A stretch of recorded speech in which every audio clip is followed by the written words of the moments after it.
Do I get a ring too? I really hope so, Bummy, man. I really hope so. We don't know. All right, we're going to skip ahead a little bit. All right. First things first. We won't watch the... So this is kind of like the basis. This is the insight that you're all getting. You're getting the behind-the-scenes look at what everything happened this weekend that really kind of led to this, right? One, we beat FaZe on Saturday. We beat him 3-2. For whatever reason, FaZe gave up their veto advantage. This is like hot off the press. Like, I'm actually really curious, and I'm sure we're going to find out sooner or later. I'm sure one of our players is going to ask their players, and they're going to share that information as to why they decided to take Team B. For those who didn't know, vetoes this year basically when Team A had an advantage where Team A would basically veto the first hardpoint, and they would pick the first hardpoint map, which would how the game worked. 3 of the 5 maps basically had strong one-sided, were basically very one-sided maps from the get-go. And for whatever reason, they decided to give up that advantage. They said they wanted Team B, which, yeah, JP, apparently, there you go. Apparently JP, member of the New York Subliners, analyst, said they picked Team B against Chicago both times too, which I don't quite understand. Like, this is something that, like, unless they were like extremely confident to win hard points on bad sides to start, like basically just saying we're gonna 3, like the only really point there is you're gonna 3-0 a team. That's the only reason that I would see a team picking Team B. Like, granted, FaZe was a much better Dom team than we are. Like, we were really, I feel like us and FaZe are the strongest Dom teams all year, but for whatever reason later in the year our Dom kind of started lacking a little bit. Hackney Dom was our kind of like our best Dom and the only really Dom we felt that comfortable on. And FaZe kept banning it against us because there's like, obviously they played us against once, they lost, and they started banning us, and then they won every Dom since until the finals. So it's kind of crazy to think that they went after Team B, but they did that, and I feel like it bit him in the ass.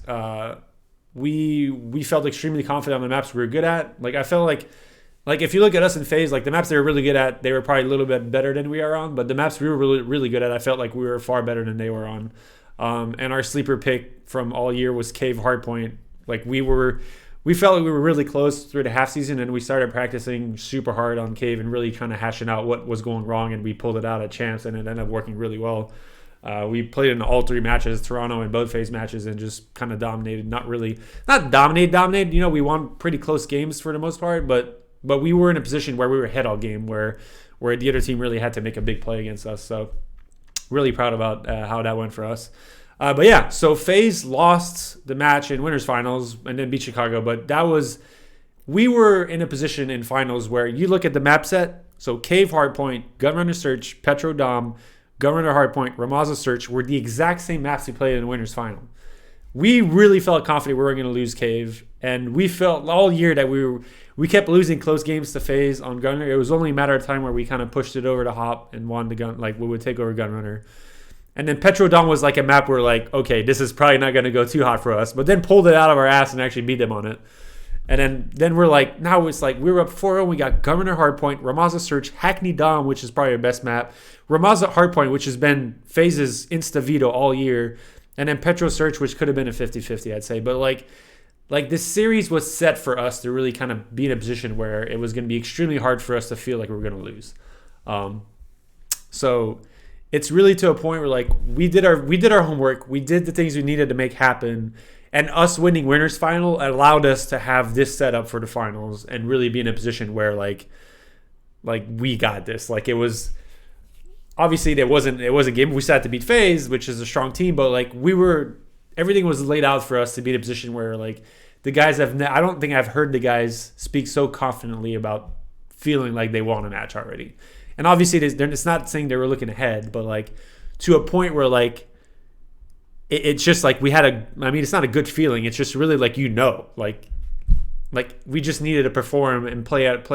We didn't even feel like we played that good on Saturday. Granted, FaZe didn't play that well either, so they came out a lot hotter.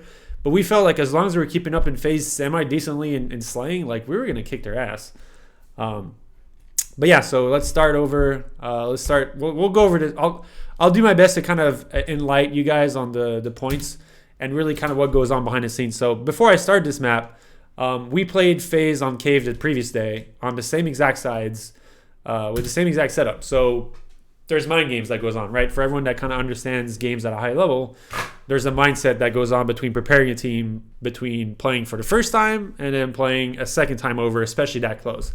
So especially this, I guess the biggest thing that differs is really the break off. Our first strategy on Saturday we've been working on, and this is something a lot of teams kind of picked up through half the year. I think New York did a really good job of this on Hackney Hardpoint, is that getting time on first hill on maps where you're somewhat of a disadvantage spawn-wise, where you start, is imperative to winning a map. So it's really to a point where, like, if we felt like we have a strong P1 against FaZe on Cave and we get ahead, no matter what happens on P2, even if they have the better spawns, so on and so forth, as long as we kind of prevent them from having a little time and we get good rotation on P3, we're at an advantage. The whole side advantage is only warranted if the team that has the good side can actually take some time away from P1 and then get their big lead on P2. And then they have a lead. And it's like, you look at all the hills from, like, for example, the first 60 seconds, whoever gets the most time on that, typically, regardless of what happens on the second hill, if I can get a good amount of time on that and I make sure I rotate well on the third hill, then typically, even though they had the good spawns and got more time on P2, our P3 advantage will show and then we'll get a lead. And then it's really a matter of, like, making sure that you're rotating and doing well on each hill after that, to make sure that you maintain that lead. So it's like, if we get 40 points on the first hill and they get 20 points, theoretically, if it keeps going 60, 60, 60, 60 at the end of the game, we win by 20, so on and so forth, right? Everyone makes sense, I hope. So yeah. So we felt, again, like we didn't lose, sorry. We won this map the first day we played them, and we got outslayed by like 20 kills, which is something you didn't see much of this year, and it's something we felt like we were on the edge of, just because of how well prepared, and not necessarily prepared, but how well our understanding of how to play these maps at a high level were, and really making sure that the kills we're getting are the ones that matter. And this is, to me, this is what FaZe's biggest issue was all year, is that they didn't really understand how to slay in a way that kind of promoted good map pressure, I guess. They made a lot of, like, I'm not going to say selfish. They were very good as a team. Their slaying, their skill level is obviously, we don't need to talk about that. Like, they're obviously extremely talented players. But there's a certain point where certain kills you get just aren't as meaningful and don't really create the things you want to see as a team. Like killing a team over and over, and they're really good at spawn trapping. So they get, like, if they get you in a spawn trap, they'll get 5 or 6 kills more than you're getting, and that kind of at the end of the game adds up. But on the hills where they weren't in control, they extremely relied on individual skill and extremely slow play to break it. Like, I'm just giving you guys a slight example. Let's say on I don't know, on a hard point where maybe we needed like 3 or 4 kills to break in and get control, they would have to kill us 2 times over to get the same amount of control that we were getting. And this is just something that they felt probably was the best way to play the game, or whatever felt they would control, like whatever felt they felt comfortable playing, sorry.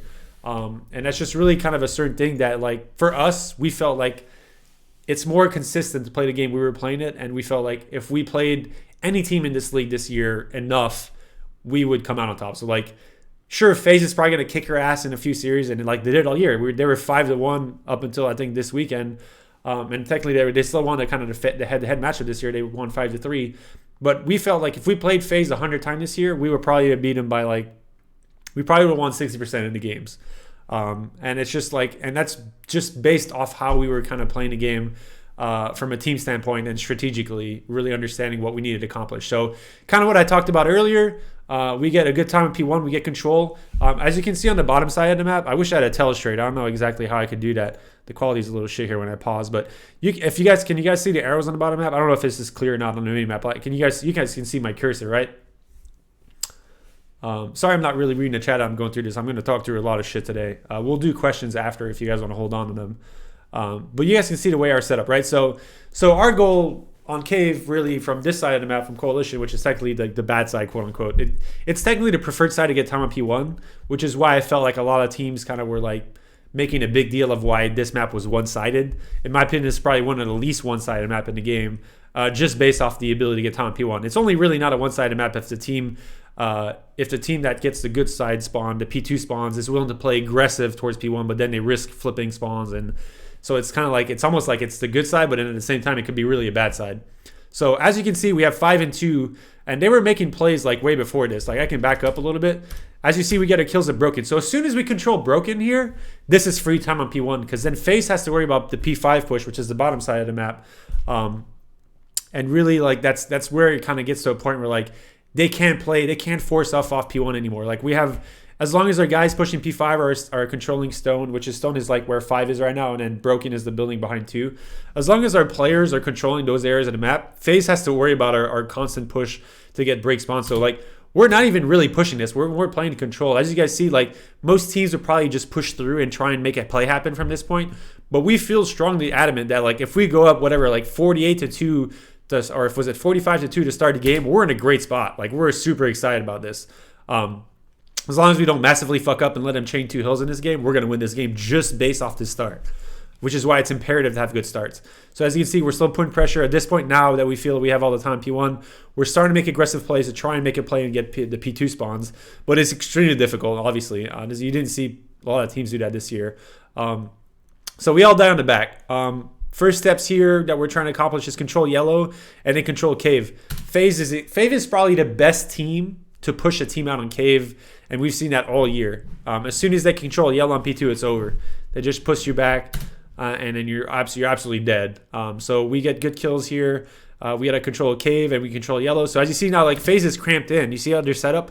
They're all stacked around the hill. One guy's in the back, so this is a good position for us. As long as we get kills pushing in, which obviously is the hardest part. But if we get kills pushing in here, we're in a good position to kind of take him off P2 time and make it scrappy. That's all we're trying to do at this point is like take him off the hill, prevent them from getting a lot of time on P2, and then make sure we get the rotate to P3. And if there's any kind of lead, like if there's any kind of lead after the first 2 hills on this map, we're going to win this map 9 times out of 10, period. They're in an extremely bad position now. As you can see, they're all stuck in the back. We're spawn killing. We're preventing them from rotating because they want this time. Like as much as like it's 10 seconds, they're spawning there and they're not going to get the time. So they're stuck in the back corner. We're going to have a lead and we have a free rotation in P3 and we're going to get probably like 10-50 seconds without even them being able to contest the hill. So this is like an extremely great position. And as you guys said, Kyler had an absolutely insane map to start this series. Huke was like, I think Huke was actually the only SMG on, like we were talking about this after the series. I think Huke was the only SMG on the map for a bit there. I'm pretty sure Abizi was their SMG player on this map, as we saw kind of a 4-AR meta switch after the, what's the word I'm looking for here? The tuning change that basically made ARs a little bit better than the MP5. The meta change, excuse me, that was the word I was looking for. But yeah, so we get a really good start. FaZe does a good job of breaking our P3 here. But again, we have a lead, and as long as we constantly rotate and win rotations, or as long as you don't let them chain 2 hills, typically we're going to come out on top from the start we had. So we did a good job playing scraps. You see number 3, I think it's Clay. He's rotating to next hill, loses a pretty big gunfight against Abizi, but it doesn't matter. So at this point, our job, like when you lose control at cave on P4, and this is one thing a lot of teams did wrong this year, and including us for the most part. If a team's controlling P4 and you have your only option to get control of the hill is really to push into cave from like the bottom side, like the main cave entrance, the success rate of pushing through that is so low that it literally makes no sense to do it. So we're actually gonna, as you can see, all our players are pushing through mid map. So our goal here was to basically push FaZe to spawn P2 and then break in from the hill where we're making it spawn further away. So the reason of that, you can see my cursor here. So actually, I think 3 just spawned there. Is that? Holy shit, that was a pretty good spawn right there. I think it's because number 4 is actually pushed by, and you see them spawning mid-map, and then that's probably, yeah. So 4 slid by, and it's because of the squad spawn thing. Actually, Clayser ends up spawning behind, and we get the spawns we want here. So, like, it took us 5 seconds into the new hill where we're in a bad position, where we could have been pushing through the main cave entrance and just getting our face stomped, and cave would have been spawning, like, right behind the hill, like, right in these, like, rugs, top cave area. And instead, we make a smart play as a team, and we push through mid-map, get through the side, and then, as you see, even when they're getting kills, them killing here, they got 3 kills, and because they weren't playing the correct positions, we're getting better spawns. So, like, the 3 kills they just got actually helped us. It makes it like that's just kind of like the mentality of trying to play this game at a high level, and the way we figured out to play, which is the most consistent, was really to ensure you're playing the right positions, and the kills you're getting from are the ones that really matter. We felt like strongly, like against any team in the later stage of the year, that if we would outslay a team, there was absolutely 0 chance we would lose a map. So yeah, again, FaZe got all this time P4, and we're totally fine with that because we have rotation for P5. It's a hill we feel like is really a money hill, probably just as much as P4 is, as long as you play it the correct way. And at this point, we're just trying to keep them back. We're not even playing. We're kind of like typically playing for this time. Like, if we get kills, then great. But if we don't, like, look, they kill all of us. All the guys are doing the right things off spawn. Someone's going top useless. Typically, it's Ant, Shotzi who goes top useless with a Graw because of how freaking it beams at long range and it doesn't move recoil-wise. Thanks Warzone for that. But yeah, so like it's really like we have the setup we want here. And again, like as I stated earlier, because of the start of the game, the 40. Let's say we don't get 4. Let's say it's not 45-2, and it's let's say it was 10-10 at the start. We'd be down by like 40 points right now. So we'd be at a disadvantage because FaZe is in a position where they can get time off P1 off this rotation. But because we have this P5 time, we are now in a position where we can make plays and push out, and we have a lead, and we're controlling the map, and everything's like this is a smooth, like unpressable way to play the game.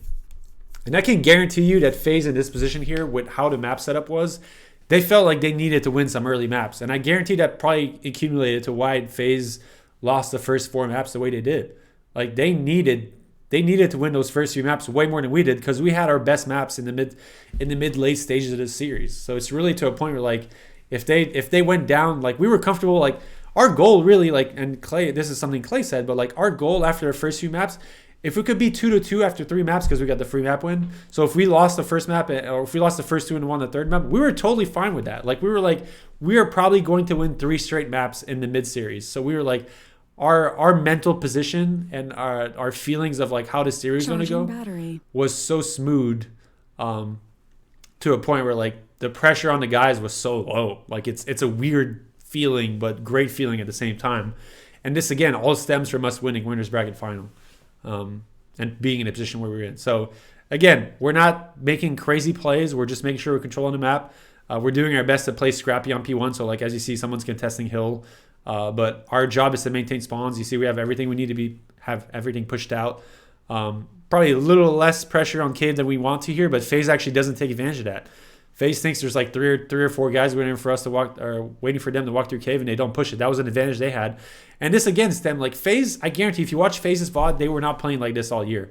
Like they were just running at you, speeding through plays. All of them individually were making plays, and I don't know if it's the pressure of the finals or just the way they saw things going on in the later stage of the year. But they do a good job breaking there. But Ant gets a big 2-piece, and then we trade out, and then we have a good chance to get out. But this isn't a great P2 for us. The FaZe did a great job of scrapping this out, and they bring the game a lot closer. So props to them on that. But again, we're still going to get the last 20, 30, I think, or maybe not. We all die. And again, so here's one thing, insight from a coach's perspective. I was in the TeamSpeak channel where you could hear them communicate. Obviously, we weren't allowed to talk to them during the match, but I could not watch these games. These games came live for me whenever they went live for you, which was a delayed stream. So I had no idea visually. Like I'm listening to communications, but I got no idea what the score is right now if I'm watching. So like this is basically my first time seeing some of these maps. I watched some of them yesterday, but it was absolutely the worst experience. I've never been so stressed and so anxious in my life, like listening to or doing anything sporting wise or like competing in anything. It was ridiculously bad. I'm not going to share how long the delay was. It was pretty long though. You wouldn't like, there's no way I could like, I'm not going to share anything, but yeah. So yeah, we do a good job of P3 here. Just on the flip side, when FaZe had a good job last time on P3, FaZe did a good job breaking us. We do equally a good job of breaking them. So now we're about to go a full 50 seconds left. And we actually have a chance to rotate to P4 earlier, which is really good. This is interesting. So we did, so again, like, so this, I remember this play call, and this is one thing I wish I think Show might have recorded, but so last week we recorded the communications. I had issues with my program yesterday, so I didn't record them, but I remember specifically Clayster was kind of our in-game leader for the later part of the year. Really kind of being vocal in communication as what we're trying to accomplish, and it worked out really well for us. But Clay in this specific situation, like if you look at the map and this like, and this is super veteran shit, boys. Like this is the kind of shit that like wins you championship. Excuse the pun.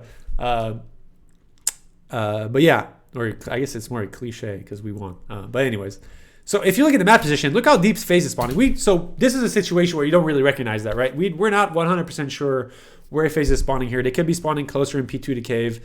But if you look at the minimap, we could literally rotate to P4 for free here. Like there's literally there's no way we don't get in P4 for free or to start and we have a chance to basically win the game. But theoretically, the only way we are really going to lose this game is if we go to cave, then FaZe breaks into cave, and then we spawn back and we're forced to rotate, and then FaZe has a chance to rotate to P5 and chain P5 and P4. And the reason why this is such a veteran play is because we eliminate that. We literally just give up. Like, look at how we're pushing. You see number 5 went towards well.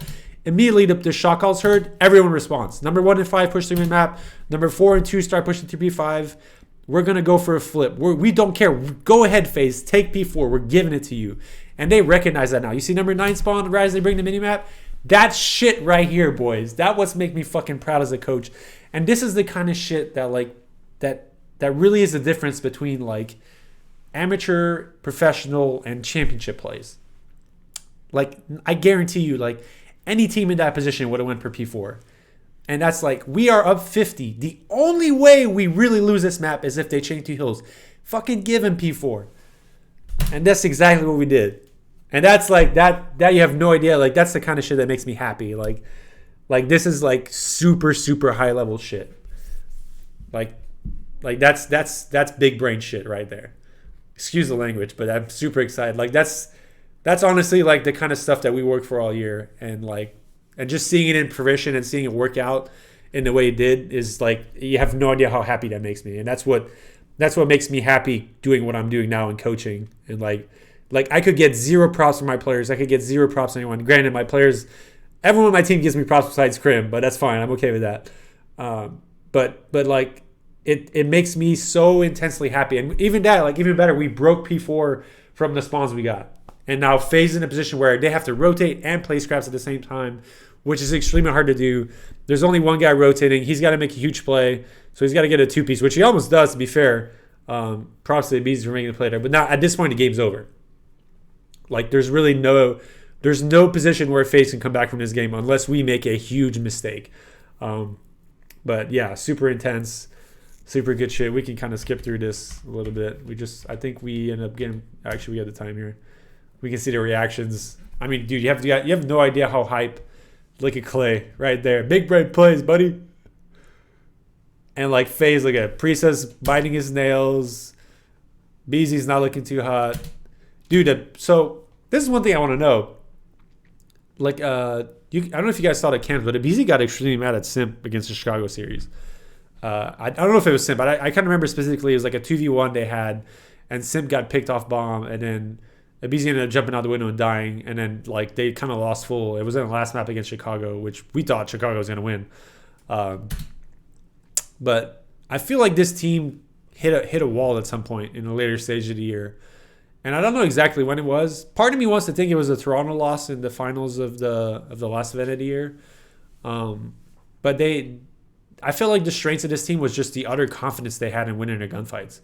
And as soon as they started playing the game at a different pace and not as quick, I felt like that hurt them. But yeah, crap, look at this slang. So it was 30, it was at 9, 7, 10, 16. We outslayed by 16. There's no way we're losing against. We felt like there was 0 way we were going to lose against FaZe if we were outslaying them. So all right, let's go to map 2. Let's skip ahead. This was the previous series, so we lost 6-4. All right, let's talk about the mind games a little bit. All right, so one thing I can tell you guys all year, and this you can see right off the bat, this is smoke we're throwing.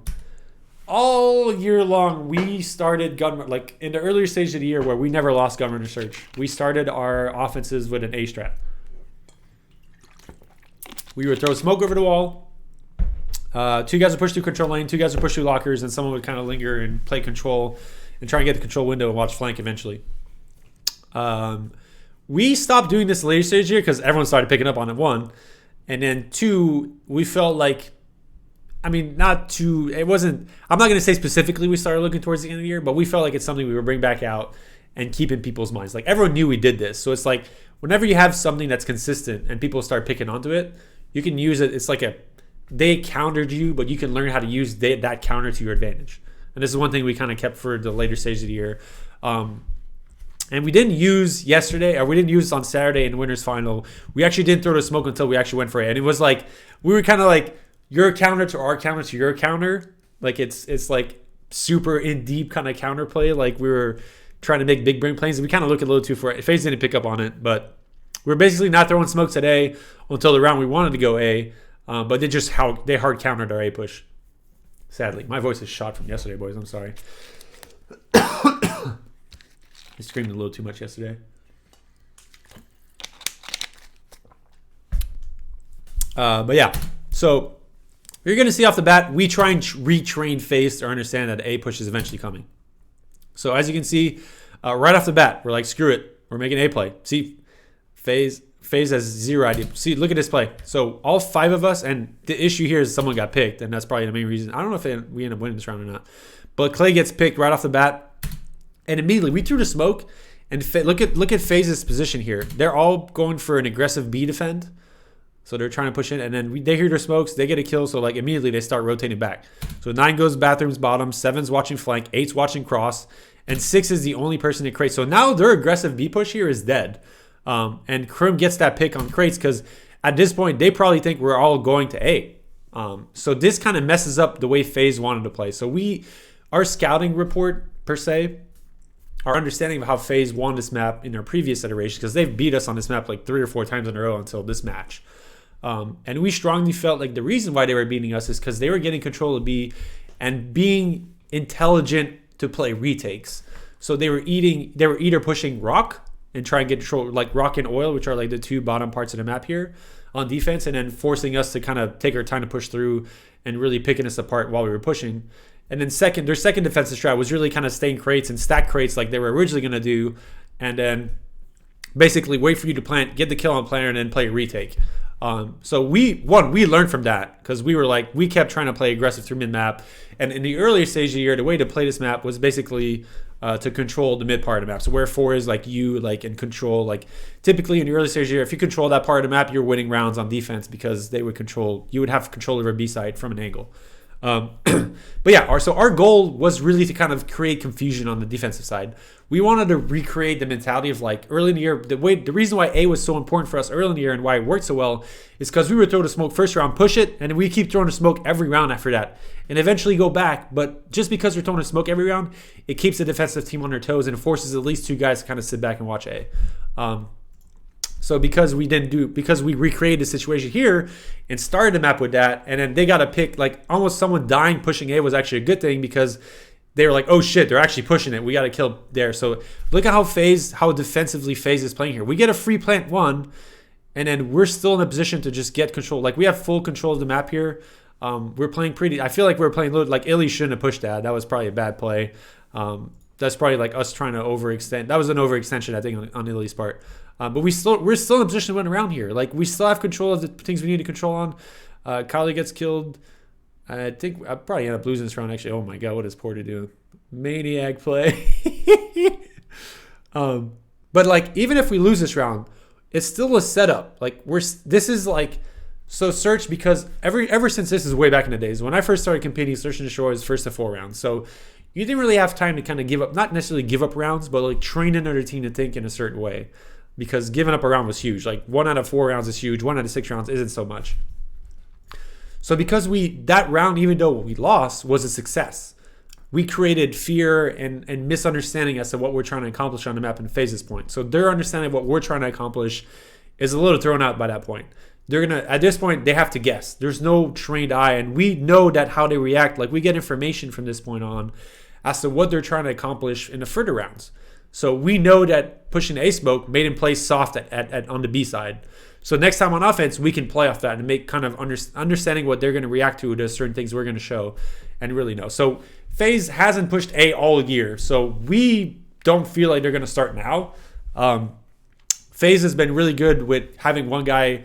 Priesta actually has been kind of like their main flanker. Priesta, for whatever reason, has gone through us every time. This is our scouting report against him. That was weird from Ant. That was not a good defensive strat right there. I don't know. I think there was a shot call here that ended up not working out because that was not a good kill. That was not a good dead at all. There's no big brain plays there, boys. That was just not smart. But those kind of plays happen. Like what happened here? Okay, here we go. We're at a point in the year now where like we felt like this isn't a map we were really supposed to win. We felt strong, like we were really close to winning this map against FaZe for a while now. But this, based on recent results, we felt like we're playing a disadvantage here. This map FaZe feels like they're gonna win. This is a map we feel like we're gonna lose. So there's gonna be a lot of kind of like small mistakes that happens when you do that, because your players trying to make individual plays to make things happen and try and change the tide for that. But again, the early rounds don't matter as much as they used to, and even though Shotzzy died mid-map, he gets info. Like, we know someone's oil. We know someone's pipes. We know nobody's oil because he had angle on that. And because we killed the guy mid-map and we know they weren't pushed yet, we have time to push off flank. So you see 1 and 4 here are trying to get control of their side of the map to try and get angles. Sadly, it doesn't really work out on that. We're kind of expecting Priesta. Actually, we killed Priesta. What am I talking about? Where did we kill Priesta? Oh, we picked Priesta pushing flank. Yeah, so Priesta's all year has been either pushing through control lane or lockers or control window to try and flank. So he would start his like round around here, then he would like slip through, go through water, do some weird shit, jump over the wall, come behind you and kill you. And that exactly what lost us the map on Saturday, we felt like. So our mentality all year with how FaZe is playing, this is another thing we picked up on FaZe, is that basically FaZe doesn't go for plants until the later. FaZe either plants 10 seconds in a round or literally at the very end of a round until they really feel like they're certain they can, or they have to basically plant. And it's something that really kind of, to me, bit them in the butt in the finals, and both kind of matches we played this weekend was like we picked up on those tendencies really well. And we understood like, hey, just give them the map. Like, these guys literally go for kills and they don't feel comfortable setting up after they plant, because they like, even when there's like 15 seconds left, they'll throw a smoke and bomb, look for kills because they feel like they're going to come out and try and stop them from planting, and then they'll go for a plant. But basically, because they plant last second, it gives them no chance to really set up. And this is one thing that we picked up on, and we really kind of try to use to our advantage in this series. And it shows here. As you can see, we're playing pretty far back. Like, look at our setup. Like, no one's trying to get map control besides Shotzzy at the start of the round, which probably was against our whole strategy. And we're just playing for picks. We're like, hey, look, these guys are going to individually push certain parts of the map. We're going to wait it out. We're going to try and get kills. We make a good play. Clayster and Illy here get a good timing on a BZ pushing. And now we advantage. Now it's 4-on-3. So we have, since we were playing further back and we killed Priesta on the A side of the map, we know that Priesta was basically the only player. We know BZ would control and Priesta would try and play flank all year long in this map. And we knew nothing was going to change on their end because of how well they've been performing.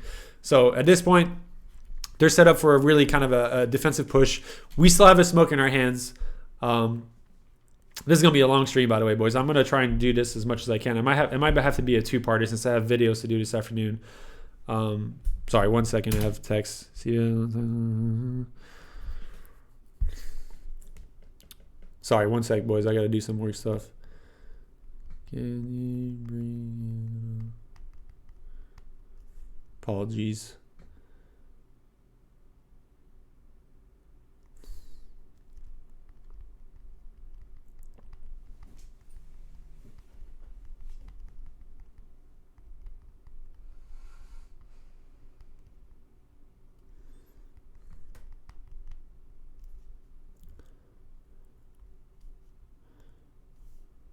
All right, let's keep going.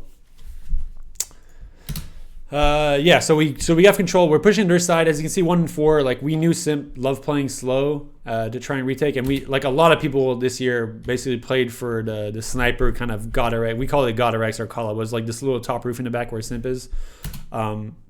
And because we knew one was planning, it was 4-on-3. We typically kind of knew that the last guy was going to be either green or oil alongside with the planner because he was trying to watch over him when he plants. So we knew strongly that if we kill the guy in the back, we're going to win this round, and then we make a good play working as a team. As you can see, buddy system. Everyone, I talked about this for freaking years back in the day. 2 guys push flank, 2 guys push to bomb together. I'll trade the kills, win a map, win a round, easy play. Super well judged and well executed on our side. Next round, let's go. Let's keep this moving.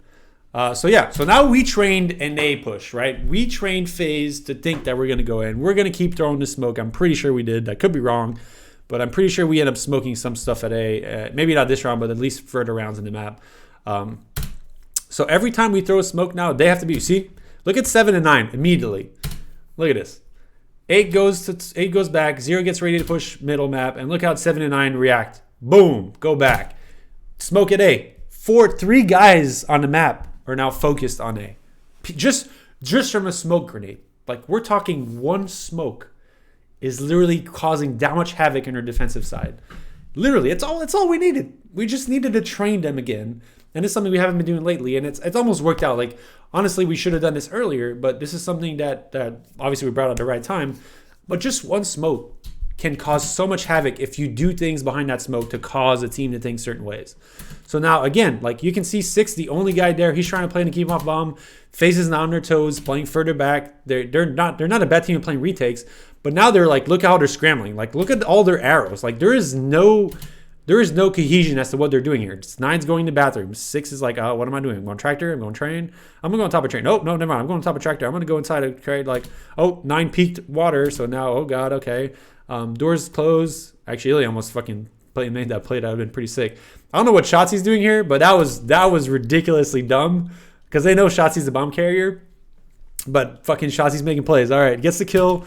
Bomb carrier goes in. If Shotzi loses that gunfight, we lose the round because he has bomb. But again, we're making plays on bomb site while this is going on.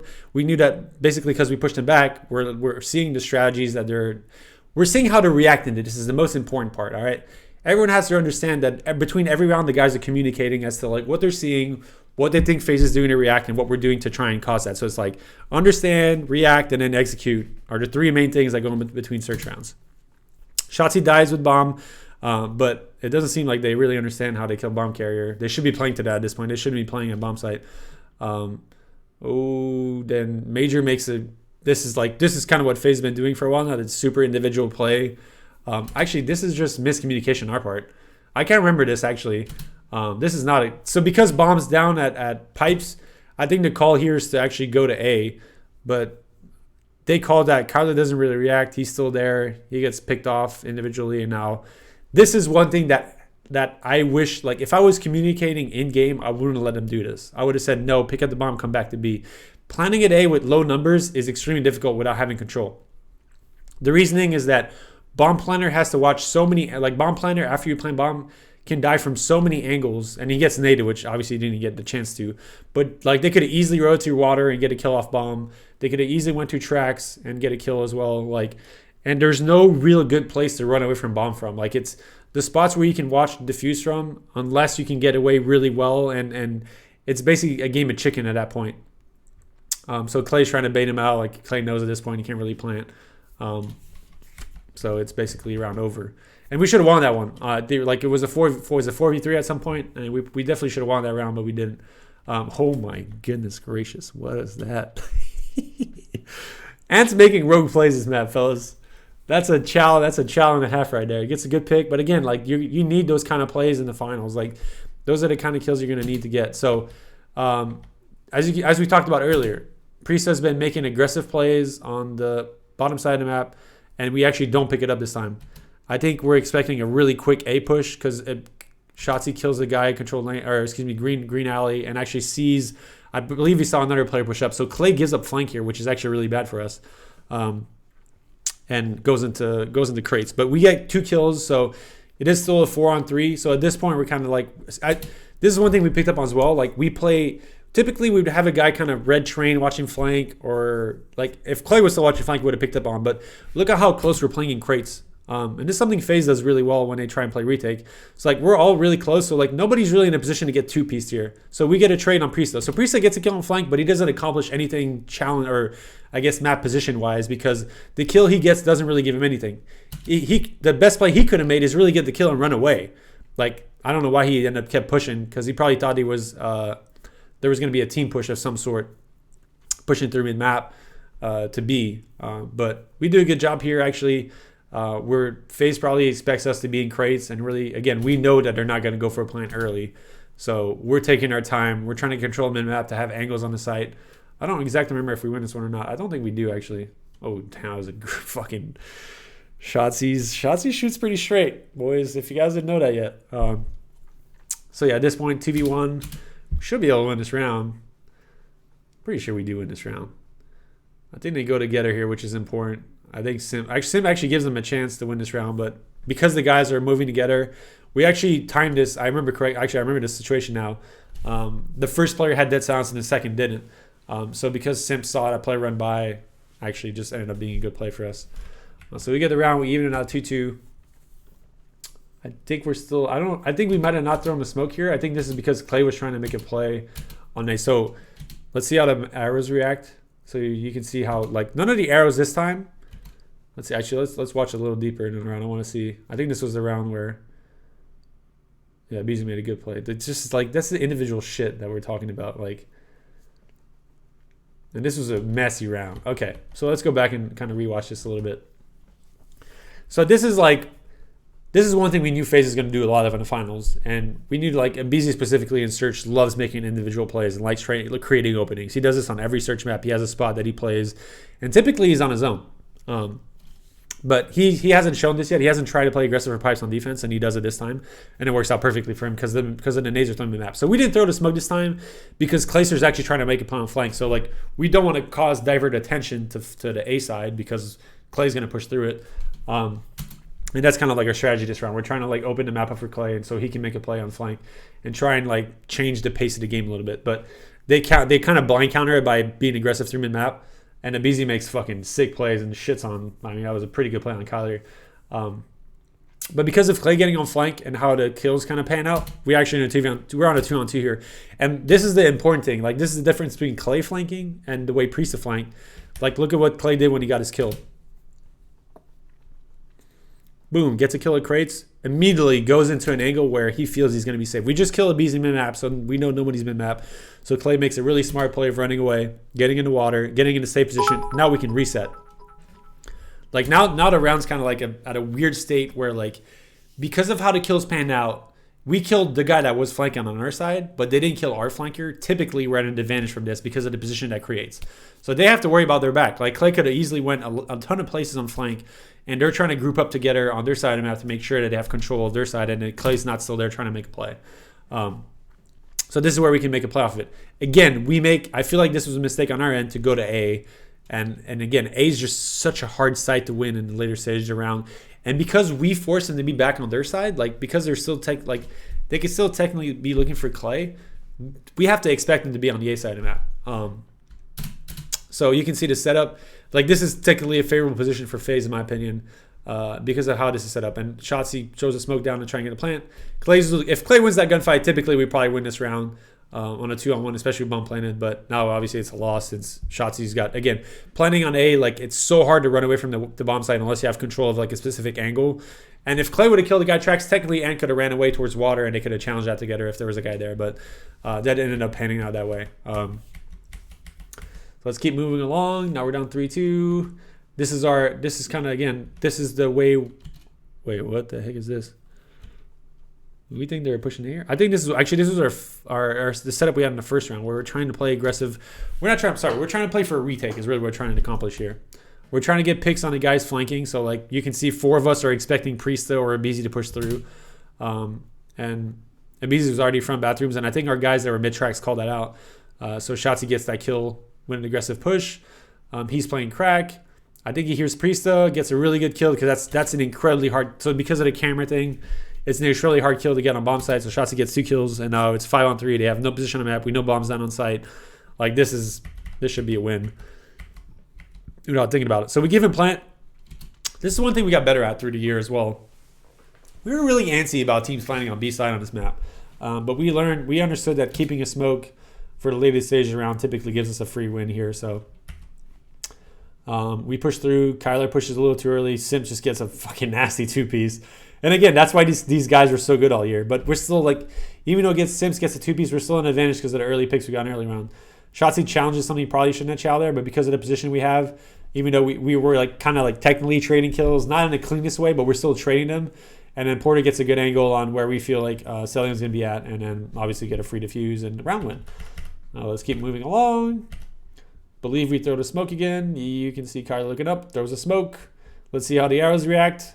Smoke. Oh, this time didn't react. Okay. Actually, the crim nade here is massive. I'll explain to you guys why in a second. You'll see how the arrows react. So 7's got to go back, go to smoke. 8's got to go back. Yeah, so like, I mean, this is a Crim 6 round right here. We throw the smoke, so FaZe kind of started picking on to the fact that we're not going to push A, which is good on their part. So Kyler throws the smoke, but Porter gets an 8 on the guy mid-tracks watching across, which is huge. So that forces, as you can see, like that forces 7 to look to his right instead of like worrying about pushing crates and throwing whatever nades he's throwing. So he's got to go back and watch A because there's still a smoke there. Like we could easily pushing this. And then he also gets a pick on crates, which is double massive. Like it's a double whammy. We get to push the bomb, but here, like this is a position where FaZe can't really like be aggressive on bomb site. We have numbers, we have control of site, and I look at our position on the map. We go for a plant, everyone is sitting back. Like this is the round where Illy goes with the snipe spot. We've been holding on to this one for a while, but this is pretty sick. I'll let you guys watch it. I don't know what Ant was doing there. That was woo. Ant was feeling himself this round, but he challenged a lot of shit this map. But yeah, that was not a good chow at all. There's no reason why you should have done that 4v3 bomb planted. Like we should be forcing them player to go now. But again, like look at this angle. That's so sick, dude. We were calling out the whole time that he couldn't see it across. Actually, he couldn't see if they were like prone on the bomb. He could see it across basically. And that's a dope angle right there. That's super sick. Like a lot of people probably didn't catch on to that, and they were probably still bamboozled from that. Like, what's going on there? So all right, so this is this to me was a throwaway round, and I feel like we've made this play against FaZe before, and I'm pretty sure they blank countered it the exact same way. So FaZe hasn't gone for a quick plant yet, and we knew that was one of their strategies. And honestly, I felt like, maybe not. I feel maybe like the last round. No, actually, this had to be the round they pulled it on because nobody's going to make that kind of aggressive play in a round where they might lose the map. So, like, just theoretically, let's say FaZe goes quick. Charging battery. FaZe is playing slow. Let's say there's another offensive round and we're up 5. Let's say next offensive round will be what, 5-5? 5-4? 5-4, right? So, anyways, regardless. Let's say the last potential round on the map that we're about to win and FaZe is on offense. FaZe is never going to go for a quick plant. We felt like that was... Like, not that they don't have the balls for it, but it just doesn't make sense to really risk a map on the play like that. So this is the round where FaZe was going to go for a quick plan. If any round on the left, the rest of the game, or play aggressive on towards B side. And we, for whatever reason, decided to hard counter an A push and push through to A side, which I'm pretty sure ends up working out. But because FaZe gets a quick plant, now we're in trouble. Like, look at our arrows. Like, we completely got countered. Like, we have absolutely zero position on the map. So this is not a good position. So if we were in this round, this is an absolute like steal of a round. Just positionally, like if you're playing chess, we're not supposed to win this. But again, we still have smokes. I believe we might have used one smokes, but we still have a smoke. So we call it a BZ top bathroom. We get the trade, which is huge. FaZe is still an advantage. Porter makes a huge play there, buying time and getting control on site for the other guys. And I believe someone's on site. And then we make the play. Oh, this is so sick, dude. Oh, that's so sick. That is absolutely dope play, dude. Look at the teamwork here, fellas. This is the kind of shit. Dude, that's probably through FaZe. They probably lost full from this. Holy shit. Was that 4v2? I think it's a 4v2 bomb plan at this point, right? Clay shoots. Clay's on flank, so he's dragging at least 1 or 2 players on his side. And then immediately, I think, was it Kyler? Who's on bomb here? What? 2's dead. Yeah, Kyler goes for defuse. He calls out over Ant. There's a smoke down. So he calls Ant, like, come protect me over bomb. They're going to try and kill me. So Shotzi goes over, gets shots on Major, kills Major, and then Clay got that kill? No, he didn't. No, that was... Wait, what? I'm confused. Or was that Major to jump back out? I don't know. I did just change the angle. It was Major jumping out back out to kill a bomb. And then nobody, like, I don't know what 8's doing. What's Simp doing here? He's just sitting in a corner, and now he has to go out and kill him, but it's too late. We already defused it. What that is. I mean, I'm not going to say that was smart. That was just great teamwork. That was just like massive plays to really kind of make plays and just kind of understand the situation. Like, we're at a disadvantage here. And I believe Sim didn't challenge because Clayster had him trapped in the corner. And I believe he was weak. And that's probably why Sim didn't challenge. But that was absolutely dope. Yeah, the VOD should be available later. If not, I'll put it on YouTube. I mean, it's going to be a long-ass video. One sec. Let me know when it's here. Sorry, I got to record a video today, boys. Got to get my Jack in the Box on, baby. Let me do this. All right. So 5-3, we have the round. We're basically on match point, obviously. So this is the round we're gonna play aggressive on.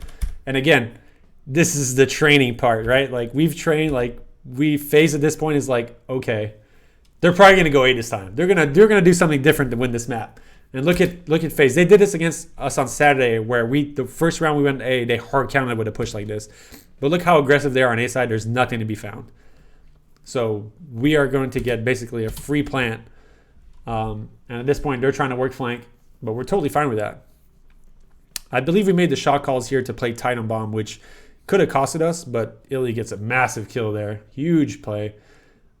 Oh, dude, if Sim didn't get the fucking hip fire, if Illy wasn't weak there, he would have got the kill.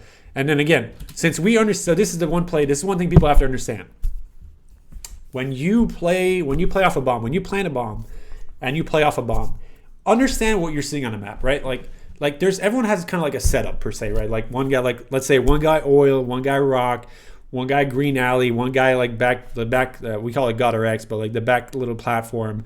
Like that would be your typical like post plant setup. But if you're in a situation where you don't see anything on the other team and you're not watching a part of the map, like in this case, we were not watching the left side, A side of the map. And we didn't see any action on B side. So we kind of understand like at this point they're probably playing flank. Like they're going to be making plays. And as soon as Illy gets a kill inside pipes and then he dies from control lane, at this point we know that there's maybe like one or two guys crates, probably one guy bathroom at this point.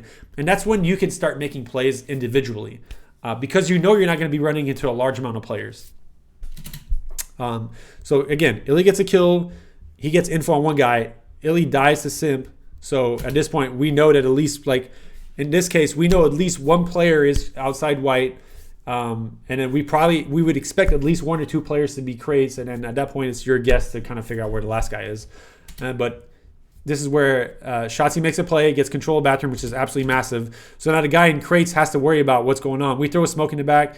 Celium, I don't know why he did that, but Celium felt like he needed to make an individual play while his teammates are not even close by. This is just a bad play on his part. And his two teammates are flanking. So at this point, he should be buying time for his teammates to make plays and try and bait us out to him. But we make a play forward, we get control of their side of the map. Game's over at this point. There's no chance they win this round. At least they should. Granted, I'm pretty sure we win this on this map, on this round. But yeah, we trade out our kills at crates, win the map. This is like, we're up 3-0 in the series. Massive round. He's Priesta, BZ, nowhere to be found post map. Guys are like, they're just struck at this point. Like they don't like the position they're in, which I completely wouldn't like either. But yeah, just freaking great plays all around from the boys. And again, like you need to have this is where like, I guess this is more like mind games in the later stages of the year. You have to like really grasp like when it's the right time to pull out certain strategies and how you can educating teams on your tendencies and then playing against them. Like not making the same stuff over and over again is like part of the importance in really being unpredictable and making it hard for a team to gauge what you're going to accomplish. And you do that by like something as small as throwing a smoke to A in the first round on offense was one of the reasons why we took offense to start with. Like we had side pick on the map, so we took offense to try and create that kind of mentality. And then also pushing a team to really think, like outthink themselves. Like at that point, they're trying to play to, like we're making them react to our plays, to our situations, and that's really kind of like what's intense. All right, Petrodom. I'm gonna let this play through a little bit. This is one map that we sucked at this year, and we started being so bad on Gun Murder Dom. I'm actually. This is like straight, like clean, like transparency on Empire Coach, and I don't care to talk about this one because the season's over. But we were actually a really good Gun Runner Dom team midseason, and for whatever reason, we got bad at it. And my take on it is that certain players on the team felt like we needed to play a certain way and the others, and we never really got to the point where we agreed on it. And that's probably like lack of doing a good job on my end. But I tried to arbitrate and feel out that there's some things we should have done. But every time we tried to make those plays, it just became to where it was like too strict. Like the rules and stuff we felt like we needed to accomplish was just too strict, and players felt like constrained to those rules, because every time we tried to make plays, it ended up backfiring on us and we wouldn't control spawns. So we decided to take our chances on Petro. So that's one of the reasons why we played Petro twice this weekend, and we got shit on by FaZe earlier this year. I think we lost like 190 to 120, and I believe we played it against someone else. I can't remember who. But yeah, it was one of the maps where we were just like zero confidence going into like the last three matches we had on this map. But after we lost to, we played Toronto on it. Did we play Toronto? No, we played Toronto and Gunrunner, I'm pretty sure. And we lost Gunrunner. We were like, this is the end of Gunrunner. Like, we're not playing Gunrunner again. So we're like, screw it.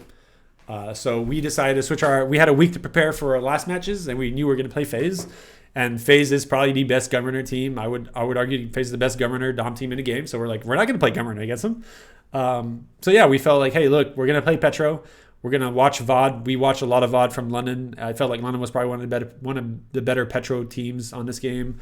So was FaZe. We watched a lot of VOD, did our homework on what felt like was the right, not only just learning on tendencies, but also learning on like what we feel like their rules are, and how can we like learn those rules, execute them, and also make them a little better on our end, make them cleaner. So we did that in a week. As you saw, we lost the first one against FaZe on Saturday, and we barely won this one. So it was really a matter of like we didn't really expect to win this map. This was kind of like the cherry on top of the sundae, so to speak. Like there's the odds, if I had to like, let's say there's Vegas odds on this map, like they were very, very, very against us for this map. So, but again, we won the first three maps in the series, which plays a huge factor of where this map is into a series. And FaZe, this is FaZe's pick, right? So they were going to play us on Hackney or Petro because we vetoed Gunrunner. And since we had the only veto on hardpoint, they would have to play Hackney against us again, which we felt pretty confident winning. But we obviously didn't get to it. But really to a point where like where this map lands in the series actually played way better into our advantage, because we just beat FaZe on the first three maps, or was it two maps we played all day, and we're up 3-0 in the series. So like this is like need to win. Like FaZe needs to win this map. Like there's no way you come back from a 4-0 when three of our best maps are later in the series. Like FaZe knew that, and it's like the pressure they had of performing well on this is like extremely accentuated to a point where like this is probably one of the reasons why we did beat them on this map, and we do come back on the second side. As soon as they felt a little pressure and they felt like a disadvantage, they probably started making. We'll see it. I mean, this is one map I didn't rewatch yet, so we're kind of watching this together. But yeah, so the things we figured out, just so people kind of understand what was kind of the way we felt like to play this map, was as soon as you got control of C and B, your goal is to play your life around B and have one guy try and push through. Like if you guys can see my mouse, I'm creating an imaginary line here, past Diner all the way through past P1 and secret door and like near pool, like where 6 just spawn. If you can get past this point when you have C and B, the red team in this case is going to spawn. Instead of spawning blue court near A, they're going to spawn back P2 and back pool, which is probably the worst place to try and break anything on the map from. So that was our goal. And on the flip side, when you have A and B, your goal is to push through C and flip the map. So that's one thing that FaZe was extremely good at, and one thing we were bad at all year. But we just ended up doing a really good job on the second side of this map. So yeah, I'll post this on YouTube at some point. I might split it out into different segments because it's a really long one. I think I'm allowed to put it on YouTube. We'll see. Anyways, whatever. We'll figure it out. But yeah, really to a point where this is like an extremely bad situation. We took bad side because it was like, okay, if we obviously we picked sides before the series started, but like we felt like if we're at a position where this is a map we can give up, like if we start on bad side, we have a good bad side, which we did, or excuse me, a good side, which we didn't. But let's say we're up 30 on this side, we felt like FaZe, there's nowhere to come back from that. They had so much pressure to make plays happen on their end and to kind of push through, and they wouldn't be able to see the grander scheme of the game, and would have tried to like make every play count per second and really kind of maybe just jump on B sporadically and whatnot.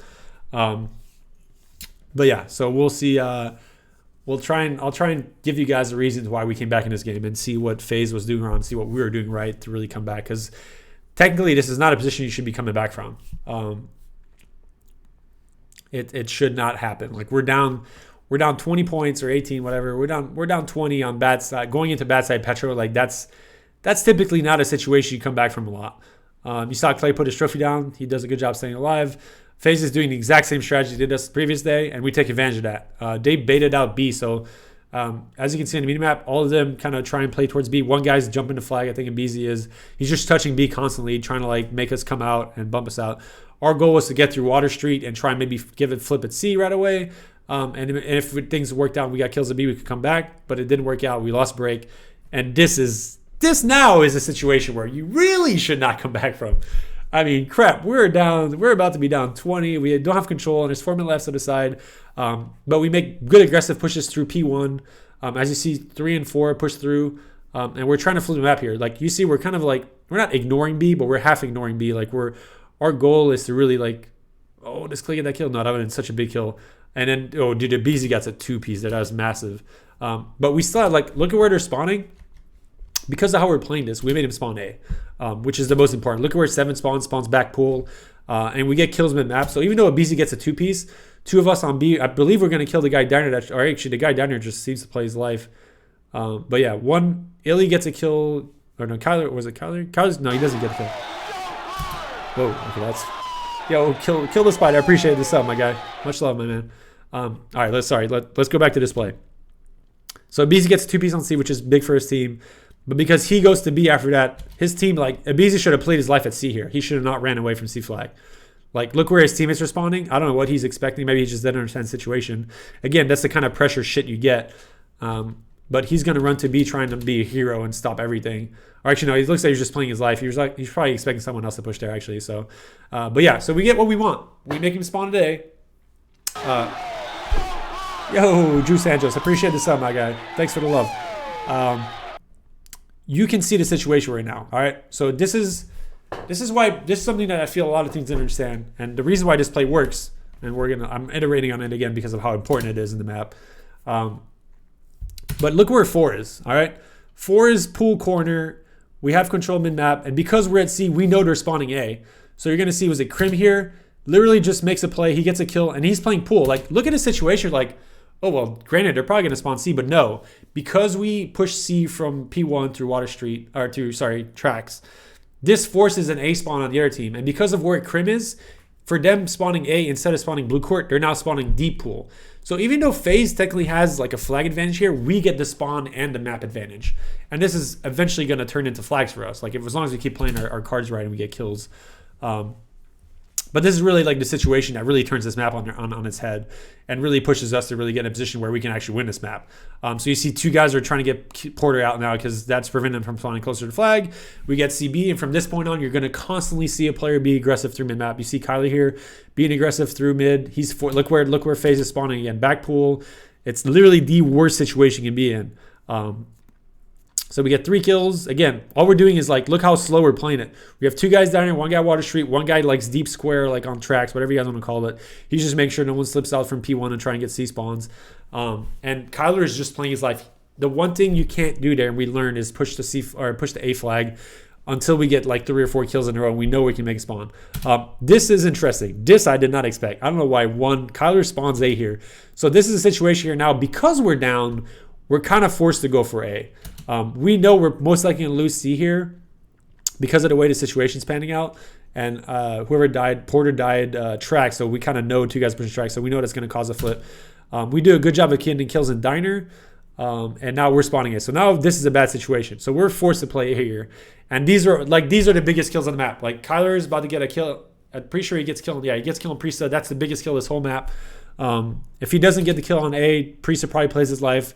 Stop at A cap for at least another 5-10 seconds, which gives FaZe a chance to get to B before we can get back to B, and then the map's probably turn on its heels. And yeah, we're still technically in a bad position, but for whatever reason, Priest will spawn A, these are the spawns you get sometimes on this game. But Clay gets a big 2-piece mid map. We know we can stop B. They're on A. This is absolute clusterfuck now. Holy shit! Excuse the language, fam. But yeah, so they spawn A now. We're spawning P1. We kind of understand this is not a terrible position. We're rotating back to try and get C. 5 shots. He's in a position where he's got to make big plays at B. But again, look, this is something we didn't used to do. Like 2 Italy pushing forward. Like, we never used to do this. We always used to just all wrap back through tunnel, we call it, where 4 is. But because he pushes there, like 8 spawn deep, so every kill we get, we understand they're going to spawn deep A or they're going to spawn at C. So we got to make a decision what we're going for. We decide, because we were down 11 at this point, if we go A, they're eventually going to get B most likely. So we feel like our best decision to make here is to make it spawn deep at A, since number 3 is deep and we get the kills we really need to get at C. And now we have a chance to get C, and I believe we're going to get it. There's 3 guys there. We're probably going to trade this kill out. Krim gets major. And now FaZe is in a bad spot here, because we got 3 down. They're spawning deep A. We're spawning P1. This is good. Again, you see, look how number 1. Again, this is something we never did until this, and this is where our homework really paid off. But look what 1's gonna do off spawn. 1 looks like he's going back, and whoop, he's like, nope. We have control of the map. I'm going to go back, make it spawn deeper as possible. We control the map. And this is something we learned literally from the last week of the game. And again, this is why you got to do your homework and work hard for every fucking ounce of it. And this is why we deserve this championship. At least I feel like we deserve this championship more so than any, because we worked freaking hard for this, guys. Like, we did not waste a minute this week. And for the last, all year really, just making sure we were the most prepared team for this tournament. And it showed off in the finals. So now we're in a good spot to come back and win this game. I believe we get blessed by spawn at A here in a second, but that's because 9's pushing through P1. And they actually have a chance to get control of the map, but we do a good job of, again, we're playing our strategy, holding B, doing the best we can. 5, nope, 5 should have, like, this was a little antsy play, like 5 here in this case. Shotzzy probably should have ran forward and make it spawn deeper. So as you see, they spawn blue cord there. So we give him another chance. Like, if 5's running forward, 8 probably doesn't spawn there. 8 probably spawns back P2, and the game's theoretically probably over at that point. Because he makes it kind of an antsy play and runs back. But you see 1 makes the play. So Kyler makes a play forward and actually runs through and makes spawn 6 deep. So now if we get this series of kill, which we did, now theoretically the game's in a really kind of winnable position. So he's going to be annoying in blue again. These are like all super big brain plays, like really intelligent, good teamwork, making sure they're spawning deep. Look at their spawning back pool. They have 30 seconds to get B. This is not a winnable situation. So someone on our team spawns P1. This is like the Hail Mary play. And then because they're pushing P1 and none of us are back C, Kyler spawns A. So now all he needs to do is get on A flag. And because we're up already, even if they were to get those 2 flags, I think typically because of the flag transfer or whatever, we'd probably win this as long as we hold 1 flag. So that was kind of the map. There's a lot of information there. But yeah, that was absolutely sick. Shit. We're gonna take like a 5 to 10 minute break here, boys. I gotta go pick up my food downstairs. You can see the boys are like absolutely loving it. Abizi's nowhere to be found again. FaZe is not liking their situation, down 4-0 in the grand finals. They kind of know at this point that this is gonna be a big mountain of climbing. And dude, we're all hyped right now, obviously. Like, this is a situation where, like, look, I don't want to say we're not losing them from this point, and I didn't want to tell the guys this, but like, we have runner hardpoint, which we beat them on yesterday or like Saturday. We have Ramaza Search, we beat them on also, which has been mostly their Veto all year, which is a map we worked on a lot the last couple of weeks to make work. We have Hackney Dom, which is our best Dom map. We have Ramaza Hardpoint, which is one of our better hardpoints, and they have been vetoing that all year. So it's like 4 of the last 5 maps are maps that we are like basically favored in per se. So yeah, it's like at this point on, we really feel like we can't really lose this series. Yeah, much love, Slick Talk. Thanks for the sub. All right, boys, give me like can I put that on the screen? I don't know if you have like a little. All right. Anyway, someone tell everyone in the chat. I'll be back in 5 minutes. All right. Give me like 5. I'm gonna get my food downstairs. I'll be right back, and we'll keep this going. We'll finish this off. There's 2 more maps to go. 1 map shoot we lose, 1 map shoot we win, and I can give you guys some more insight. But yeah, I'll be back. All right. Give me 5.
pal.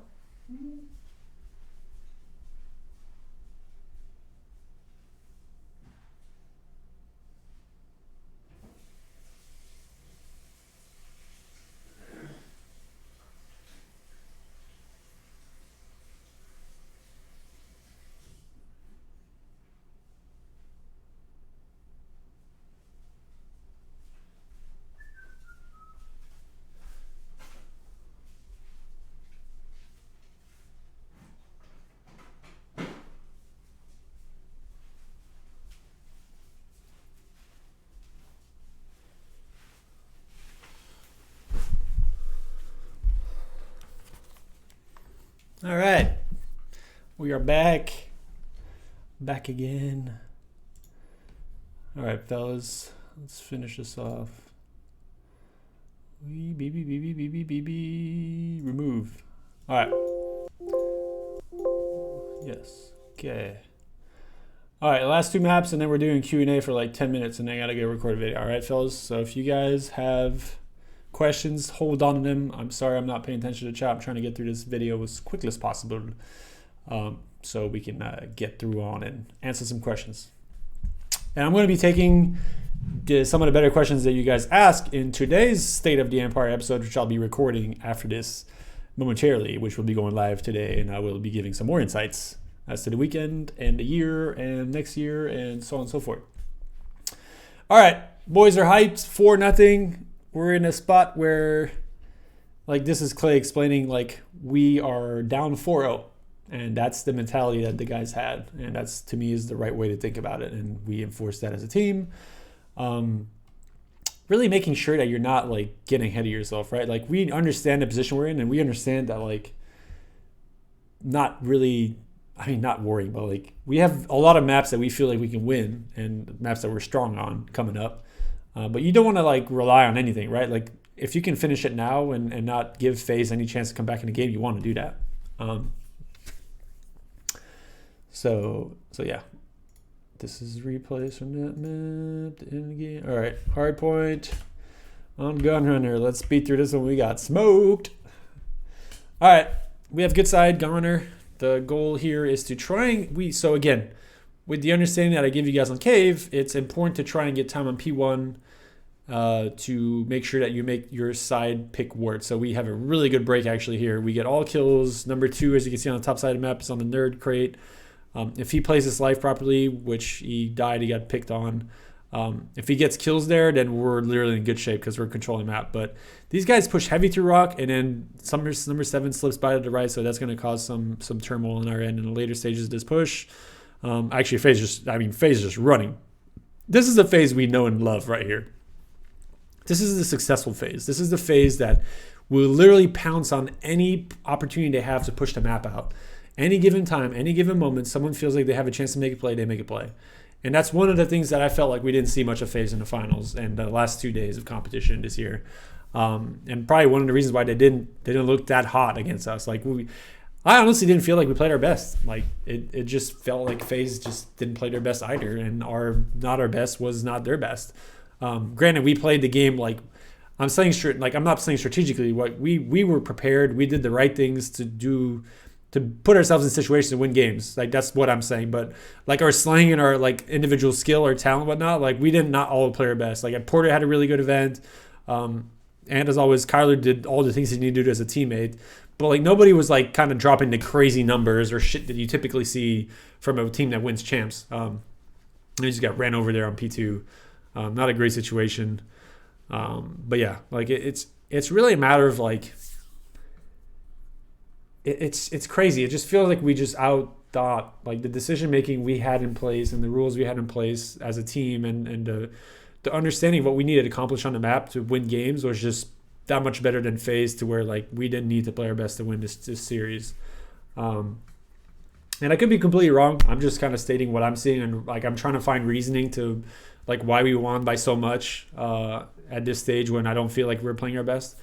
But we were literally just, things were working out for us, and we did the right things we felt like we needed to do. And yeah, we're down 14 here. We have P3 control. We just got to, like, if we have one good hole to start this hill, we should be up by a good amount after this. But I don't think we do. I think FaZe just literally came out with all guns firing this map and just slayed the crap out of us. Actually, that's new right there. That's interesting. Oh no, number 6, Mr. Major Maniac made the play. So this is the right, like we're all doing the right things here besides letting Major slip by. So you see number 1. So Kyler literally is looking at the angle, and as soon as he gets to the point where he would see Major run through Forest side, he doesn't pick him off. He gets by for free. So all the pinches and all the kills we get on the front end up being useless. And it's kind of like the things we were talking about earlier, where like on Cave, when FaZe was getting kills and we were getting good spawns, it's exactly what's going to happen here. Number 9 was the last guy who was going to spawn in line. We get kills. We get 3 down. This should be an easy hold, but because we get all our kills in front and they actually get the kills on the hill, now we're in the worst spot possible. They traded officially in the front.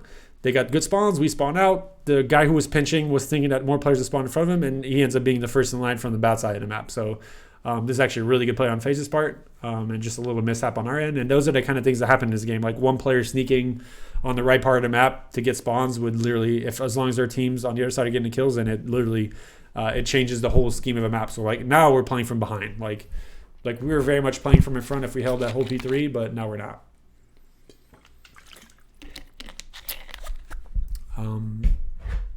Sorry.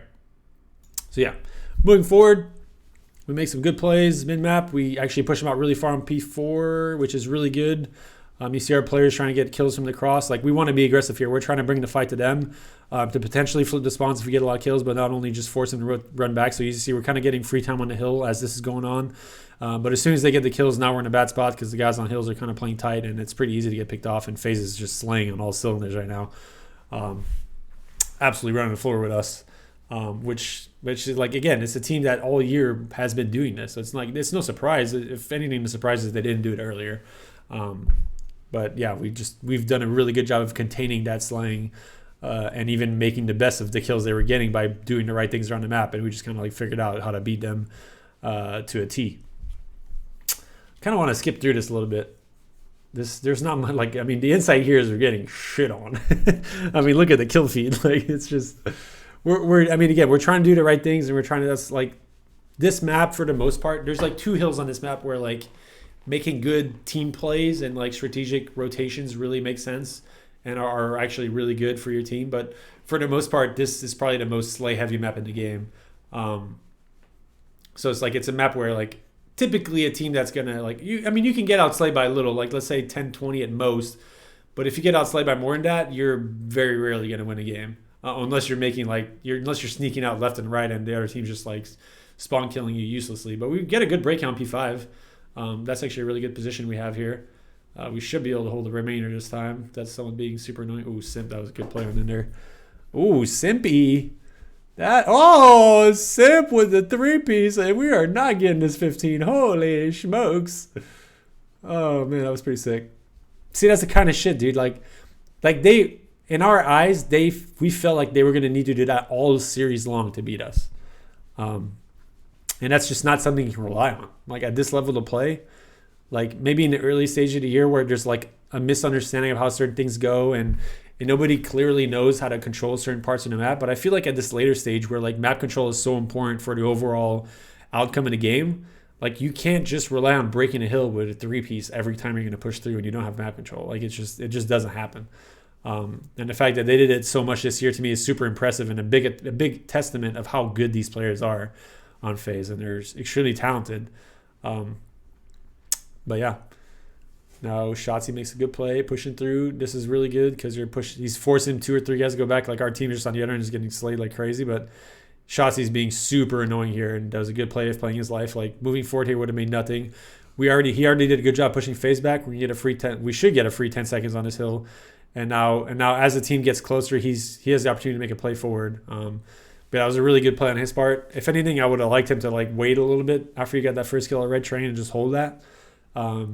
Since that would have allowed his teammates to push forward and have a chance to help him. But it didn't happen there.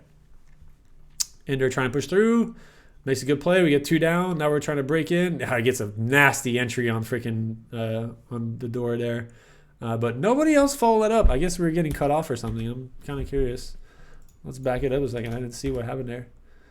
We were pushing it back. 5 and 1 are pushing it back. And then yeah, we just ended up getting, yeah. But those are the kind of things. 1 second. 1 second. Oop. 1 second, guys. I'm getting a call from the boss, so I'm going to mute out for a second.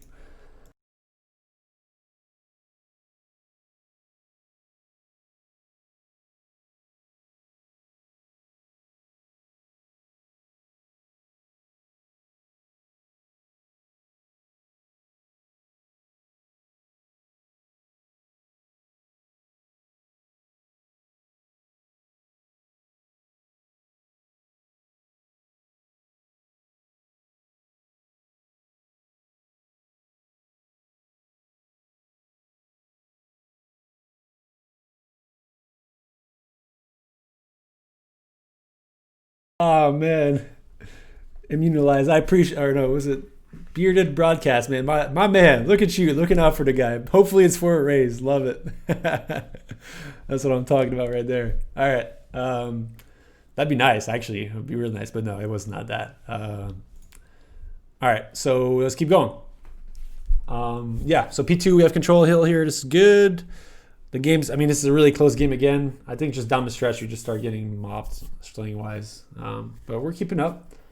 It's not like, this is the one thing about Modern Warfare, and one of the reasons why I found this game was like exciting to watch. Just like, I personally like had a hard time with this game from a, like, this game didn't feel like Call of Duty to me from a competitive standpoint. And I'm explaining, like, I'm not trying to talk bad about the game. I'm just saying from like logically, there's a lot of things that just didn't make sense from what we're used to. We adjusted. We made the best of, like, obviously we adjusted well since we won champs. But there's a lot of things in this game that just kind of like didn't really cater to like a viewer's experience. Like the speed, the pace was cool, a lot of engagements, but following and like understanding what needs to happen to like win a game was extremely difficult to understand for the kind of the general viewer. So that's probably the thing that I'd like the least about this game. But there's a few things like just kind of like how a game can literally turn on its head. And like we saw a lot of crazy comebacks this game. Comebacks this game. And the reason of that is because of the pace and kind of the volatility of certain situations and how things kind of come out and go crazy. And yeah, like kind of JP said, again, analyst said, leave one gap open and you can be chalked. And yeah, it's as simple as that. Like you can literally, like if you're playing spawns and you're not on your toes and you're not playing the right parts of the map and someone gets through, it could literally cost you a game. Which from a competitive standpoint, I absolutely hate. Like that should not be, like there should be instances of that, but it shouldn't be as easy as it is in this game. Like if someone gets by and my team's controlling the map, not the whole team behind. Every kill I get, they shouldn't spawn behind me. Like that's my take on it. But yeah. So we are up by 20. FaZe has utter control of the map. This is actually terrible for us. As you can see, this is kind of what this issue we were in last time, but FaZe actually does a good job. Like what's charging battery. 7 cell there made a really good play. Like so this is one thing that I was trying to teach my players in the later stage of the years, and I feel like we got better at it a little bit, but understanding when you're in a position of power and you don't need to run at people. So a lot of people, like the biggest term we heard this year is getting cracked. Like, oh, I'm cracked. I'm running at people. I'm just going to gun. I'm going to go in, slide cancel, just mop that guy, slide cancel left, go around the door, little accident, or not, was it the camera to the left, slide back to the right, little stutter step. Oh man, I'm cracked. All right. Yeah. It's all great. It's all sweet. But there are always certain times where you should be cracked and certain times where you shouldn't be cracked. Okay. And I don't know what we want to call, like, what are we going to, like, someone in the stream find a good terminology for the opposite, like not the opposite of crack, but like the smart part. Like being cracked to me is not necessarily being smart. It's like just kind of running at people. And then like the understanding of like playing smart on the other hand was kind of like would be the opposite. But anyways, so look at FaZe's position here. They could easily run forward and just try and slay us out and play really aggressive. But Celium's alone on the top side of the map. He runs back. He understands that he's going to get teamed on. So he's putting himself in a position where he can at least get one before he dies, which he does, which is huge. Because then that's a play where like if he just dies straight up, then he's spawning deep, and then the people running forwards can actually get control of full map. But the time he buys for his team to get close, and as you can see, there's like 3 or 4 guys in the hardpoint right now, and the last guy has a chance to get back, and now they're going to push it out as a team. This is something FaZe was really good at, and we didn't see much this series. I mean, we didn't really give him a chance to do that much, but this was like impeccable play on their end. And this is the kind of shit that wins you games and that should win you championships if you're consistent at it. But they had map control. They gave up part of it to make sure they're playing back. And Inder gets a 4-piece there. Dog, that's crazy. Let's go, Inder. That was sick. But yeah, those are the kind of decisions like instead of getting like maybe 30 or 35 points on that hill, instead they got like what 50, 55 points and they took a lead. And now we're in a good position here. We have P5. I appreciate the sub, Chicken Adobos. Thanks, my guy. But yeah, now instead of being in a position where we could have won the game if we got time on P4, and now we're in a position where we got to hold P5 to make sure we don't lose the game. But yeah, we get broken down here pretty badly. This hill has turned into like such a crazy, massive gunplay fest. It started off as like people had a really hard time breaking this, but like people figured out that if you just mash through one side and the other team doesn't play it properly, then you can just run through it. And that's what FaZe did. They just ran through, won their gunnies, and that was it. They outright win that hill. And now 6 got by. Oh yeah, 6 rotates early. So this is actually another good play on FaZe's part, and this is what Major was really good at doing all year, and why I feel Major is an underrated player for FaZe and a player that shouldn't. People feel like, look at this roster, like, oh, who's Major managing this?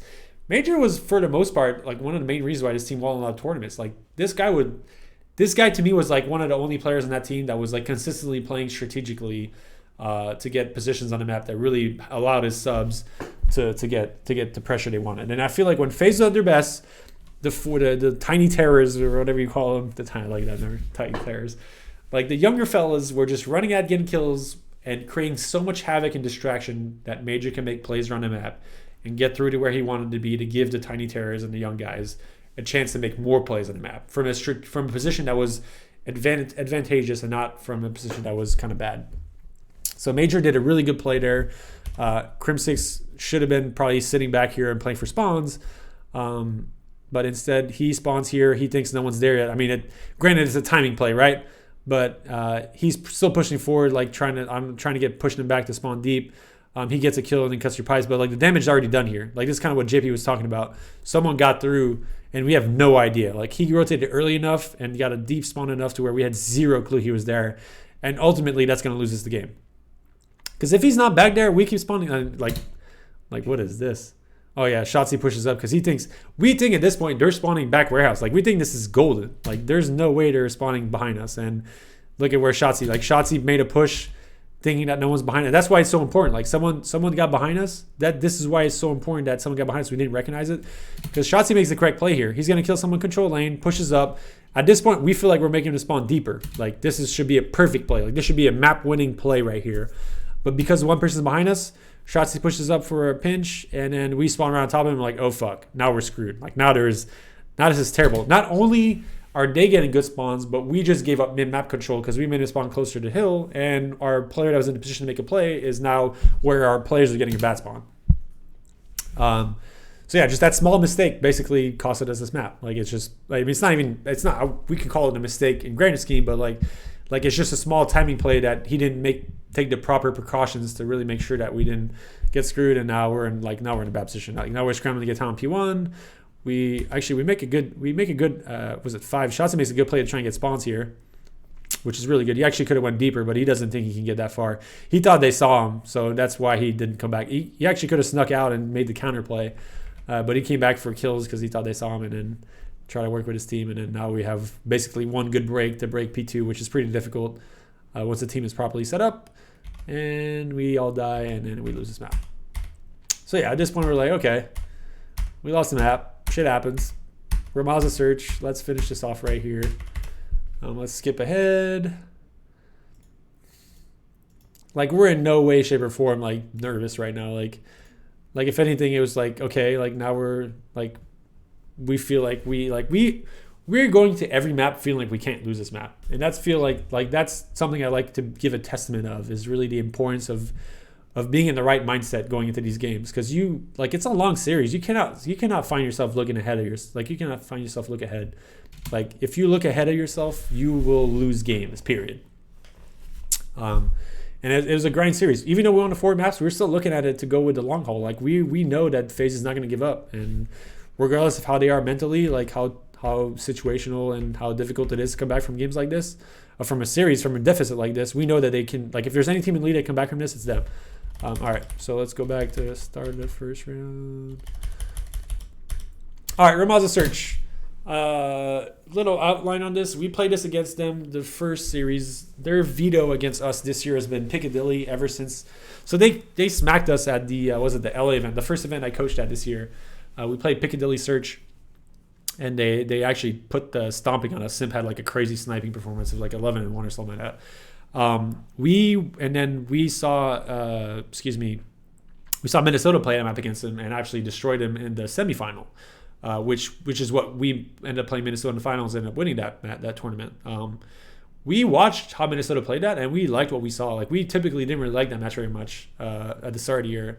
But we actually went over it and like walked over what we felt like worked, and then we took a lot of things into our strategy. We learned, and that's probably the biggest thing I'd say for Empire this year is like we were really open to new things, and that's one of the reasons why I felt like we are champions now, is because we never like stopped and like we're like, oh, we suck at this map. We should just kind of veto it and play another map. Like we were literally trying to go for, hey, what's up, Ender? But yeah, no, they did not want anything to do with Ender sniping on Piccadilly. Like we played him the second time and just absolutely destroyed him. What's up, Fun Bubba? Appreciate it. What's up, man? What was better, Champs win or Warzone solo win? Champs win, man. The Warzone was good, but Champs was better, dude. That was a good one. I'm actually gonna make a video over that Warzone thing. But yeah, moving forward. Yeah, so they just didn't want to play Piccadilly against us, and we knew that going to the series. So their veto for most of the year has been Ramaza. That was like, here I can show you guys. Appreciate this, subs, my guy. Thanks, Double Fang. Here, I'll look at you like the stat sheet. So this is a stat sheet that I had. I don't know if this is updated. I think this might have not been updated from Chaps Weekend, but you can see like this is the line we're looking at here. So the search and destroy line. All right, they're 5-2 on Petro. They're 10-2 on Runner. They're 0-2 on Ramaza, which I think they were 1-3 because they were 1-3 because they beat Chicago on it. So there's not updated. And then they're 9-3 on Arklov, and they're 4-5 on Piccadilly. So this is like, these are the things that as coaches and like everyone has access to something similar to this in the league as far as like the coaches and analysts. So we were looking at this and like, okay, well, like if you look at their two maps, like they're obviously going to want to play Petro, they're obviously going to play Runner, and they're obviously going to want to play Arklov. And Arklov was the map that we got better at as the year went on, but we felt like this is a map that everyone else was good at. So we kept it as our veto. We were really good at early in the year. We started being bad at it, and then we never really worked on it. We kind of just kept vetoing it. And we got good at it again later in the season, but we never really had a chance to prove out. We didn't feel like it was a good thing to play because that was kind of like their main picks of the other teams. So let's say we just take Arklov out of the equation, so that leaves Piccadilly, Ramaza as the two potential maps we're going to play. And we felt like we worked a lot on Ramaza midseason. We played Florida twice on it and got our asses kicked. And that's one of the reasons why we stopped playing it towards the end of the year. But we felt like Florida was the best Ramaza team. Actually, if we look at their stats, they're 7-4 Ramaza, which is probably one of the better statistics. It's not a map that we felt like it was one of the reasons we didn't play. We felt like it was a map that was really hard to be consistent on. There's so many choke points on the map, it's ridiculous. So, and it's hard to get control of the right parts of the map. So we were in a position where like, look, I mean, if we're going to play them on a map that they're not comfortable on, it's going to be Ramaza. And we felt like pretty comfortable on it. We went over a lot of strategies and really make sure that we understood what we needed to accomplish. And obviously it worked out. So moving into this map, we worked on a few things. Most of it was like pre-nades and trying to force FaZe to go into positions that they didn't really want to go on, and really understanding the positions they played on. And we knew that there were, I don't know what it was with FaZe. I don't know if they just, I'm not going to really speak to what they're doing behind the scenes, but it just felt like they didn't really change that much, as much as they needed to really kind of be in a place where they could perform, like not strategically, I'm going to say, but like just like really kind of playing the mind games, I guess you can say. I feel like our team was probably, our team was, in my opinion, had the three strongest minds in Call of Duty for a long. Like Clayster, Crim6, and I, in my opinion, are probably three of the players who understand the mind games behind like strategies and countering people the most. And from what I've played, like obviously you can add a few players to the list like Karma and a few other world champions, JCap and whatnot. Like those guys understand what teams do and how to counter affect things that go on in the game. But it didn't really feel like FaZe was kind of prepared in that sense. They threw a lot of the same stuff at us, and we felt like we prepared really well and did our homework to a point where we're in a position and to do a lot of things. And maybe they did prepare, maybe just the pressure got to them and they didn't really kind of do the things that they talked about. So who knows, really. I'm sure it's on their end to really talk about those things. Maybe they'll make it like a post-tournament video and explain. what they were doing on their end. But yeah, so we were in the first round on offense, which in our opinion, this map is a defensive side map. It should be, I'd say, let's say 75% of the round. I'm going to guess. JP, you could pull out a stat if you're still here. What was the percentage of offense to defense ratio on this map? I would assume it's probably one of the highest as far as defensive sides on this game. But yeah, as you can see on defense, we're playing a lot. We're making a lot of aggressive plays. We are trying to get as much map control as we can, and we knew their tendencies to leave certain spots open, and we did that. And we knew they were never going like this team for whatever reason. I said this in the first search. Oh, nice done there, Krim. Did not like to go for plants. Like they were just a team that absolutely hated planting until the very end of a round. And I don't understand what was the mentality there, but Crim 6 probably shouldn't have played the angle, probably should have played it deeper. Though I think we ended up losing this round, actually. I'm pretty sure it's a 3v2 and we ended up losing this, or 4v2, which is absolutely terrible, especially if they have to plant a bomb. Could be wrong, though. But yeah, like this is just a kind of map where we saw in the first map in the series on the Saturday, 46 offense? Really? That much? I mean, it's a little more defensive side. 6-12. Yeah, we won this round. Yeah, okay. It started off O-sided. I mean, people just didn't really understand, I guess, how to play that well. But yeah, no, to us, it felt like probably one of the most defensive sided maps in the game. Probably along with Arklov, I'd say. To where like we felt to a T, like if we were winning, like. And we were like super comfortable starting on offense. Like FaZe loves starting defense. Like if anything, we'd rather pick offense. There's very few maps that we felt like defense was the right side to start on because you get to set the pace on offense. And it's like if you win a first round offense, it puts so much pressure. If FaZe felt the same way we did about like this map being defensive sided, if they lose the first round on offense, especially in a situation like this, like it puts so much pressure on them to kind of to feel like they're like already playing from behind kind of thing. So as you see, we throw smokes, we play aggressive, get control of the map. Our goal is trying to get control of ammo and get the bomb down. I think we're a little too spread out here from my liking, but yeah, we're trying to get control of the right things, get kills. Things get a little chaotic in here, and we lose all of our gunfights, which obviously stems to typically losing rounds when that happens. Let's move ahead. But again, we're gathering info, right? Like every round we're playing the guys again. I'm not going to iterate on this enough. And this is one thing that every amateur looking forward to being a professional one day, get used to analyzing. There's no way to play search properly unless you're actually looking at what another team's doing and trying to gauge something they're going to do, right? And the most professional teams play to be consistent. They won't just run at you randomly out of nowhere and expect it to work constantly. Like, granted, some teams do it and sometimes it works, but like those teams typically don't end up winning most of their matches because of the way they play. So the main thing that people that are trying to learn how to play Call of Duty high level, and one of the most important thing is being good at search, because it's one of the modes that I guess search, to me, in my opinion, is probably one of the easiest to be consistent at, besides Modern Warfare. We'll put Modern Warfare on this side of that. Like, I'm sure if you look at stats in the past, like most teams that end up winning tournaments are the teams that are able to take searches consistently. For the reason of being like, everyone can get hot on a hardpoint game and play well. And typically later stage year like this, most people understand how to play hardpoint at a high level. But search is the one mode where there's literally like, I mean, Counter-Strike's a perfect example. Counter-Strike's been around for what, like 15, 20 years, or maybe more, like 20 years now. And they play some of the same maps they used to play 20 years ago. It shows you that there's in a round-based bomb mode, there's always possibilities, new iteration of strategies, new ways to counter things, constant mind games. So like, if you're not able to adjust round to round in search, you will not be a successful team in search and destroy.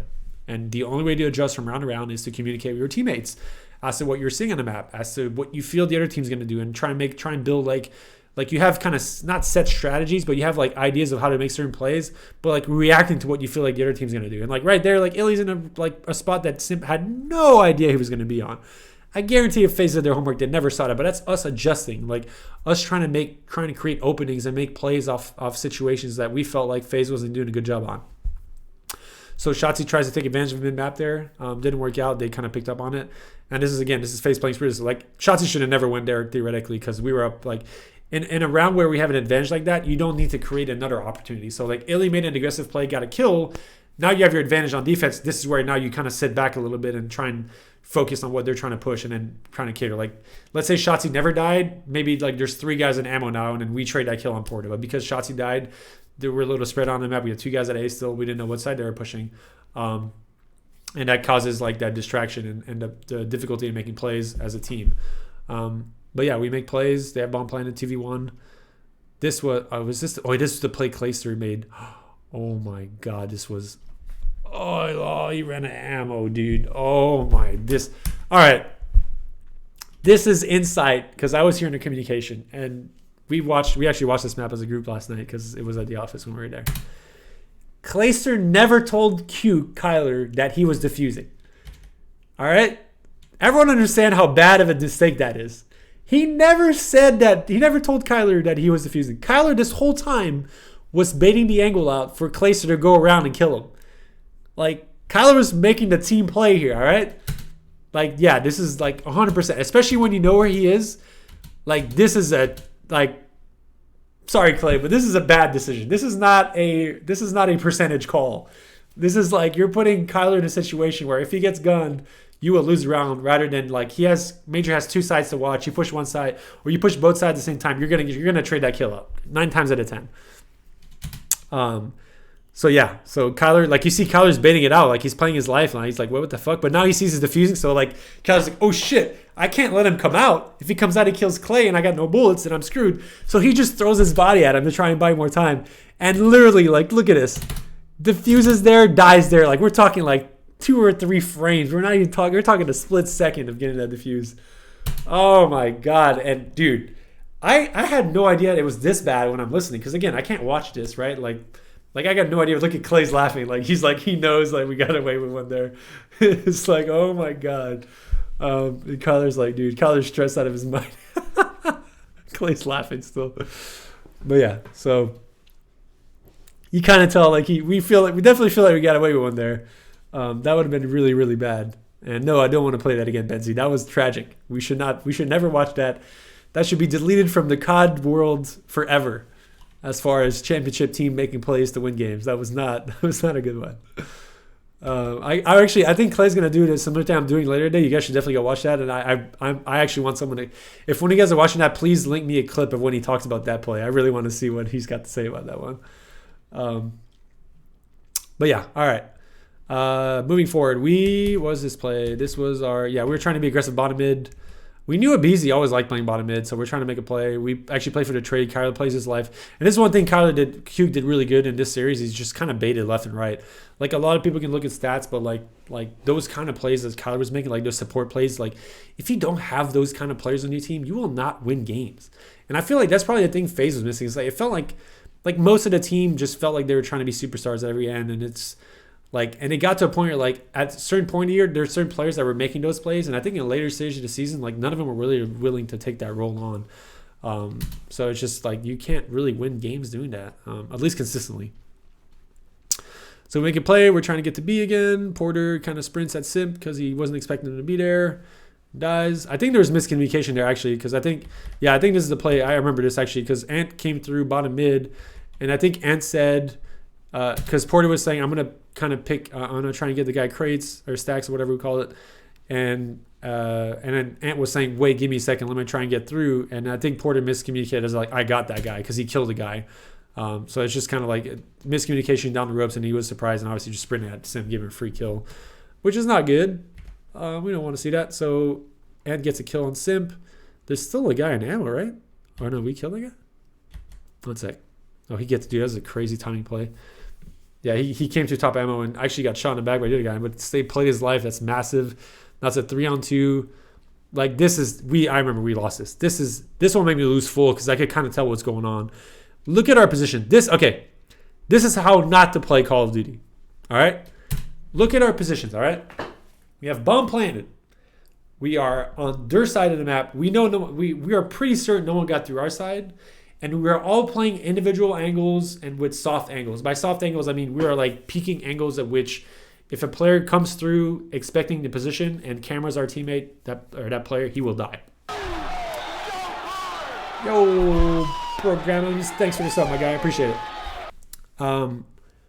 So these are the kind of situations, like this is like, I made a video on this before where the holding hands thing. This is the opposite of that. All right. So Illy, number 3, or is it Clay? Clay's mid-map trying to watch the flank. So he's trying to make a play to make sure they don't get through our side.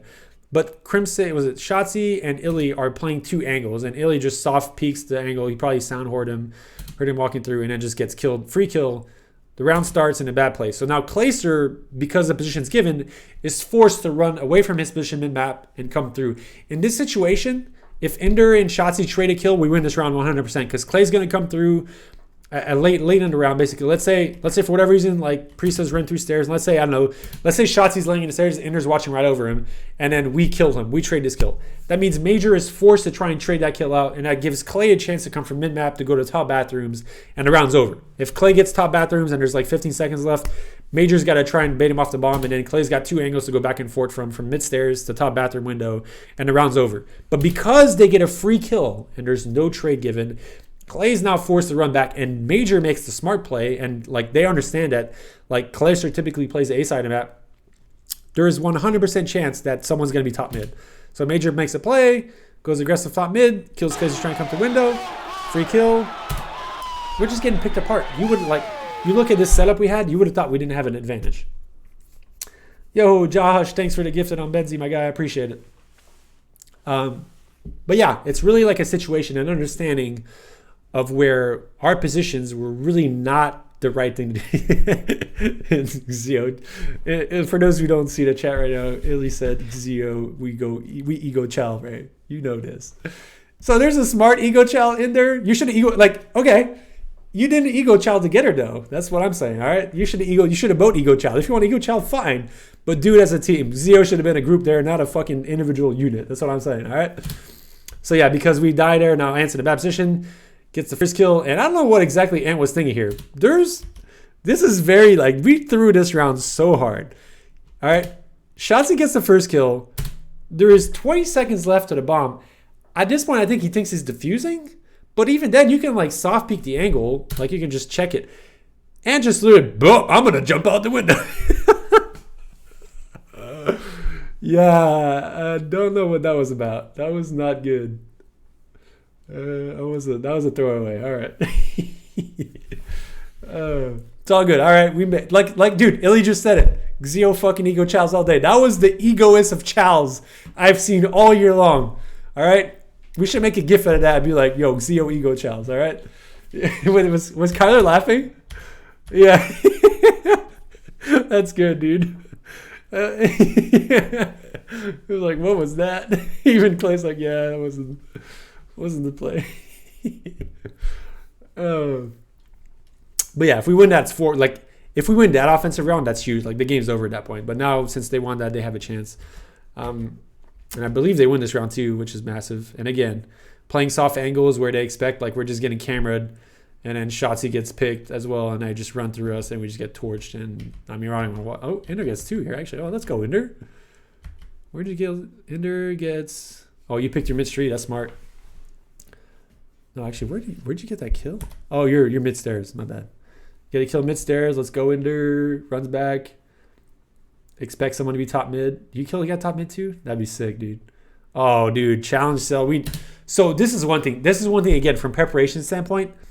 Celium played for whatever, we call this little room useless. Would go there every round. We didn't understand quite what was the mentality behind that. But yeah, he fucking just destroys Cell. I mean, this is so again, and this is also for Ender. In a situation where you're 3v5, you have to make plays.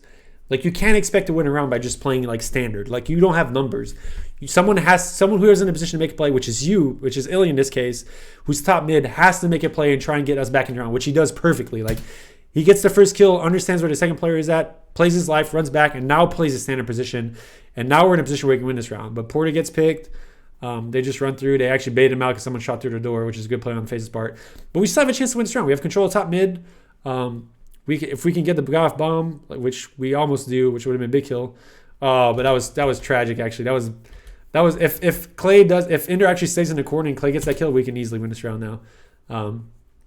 But obviously Clay's trying to kill the guy before he kills Ender, and then ends up shooting both because Ender runs back into him trying to make a play.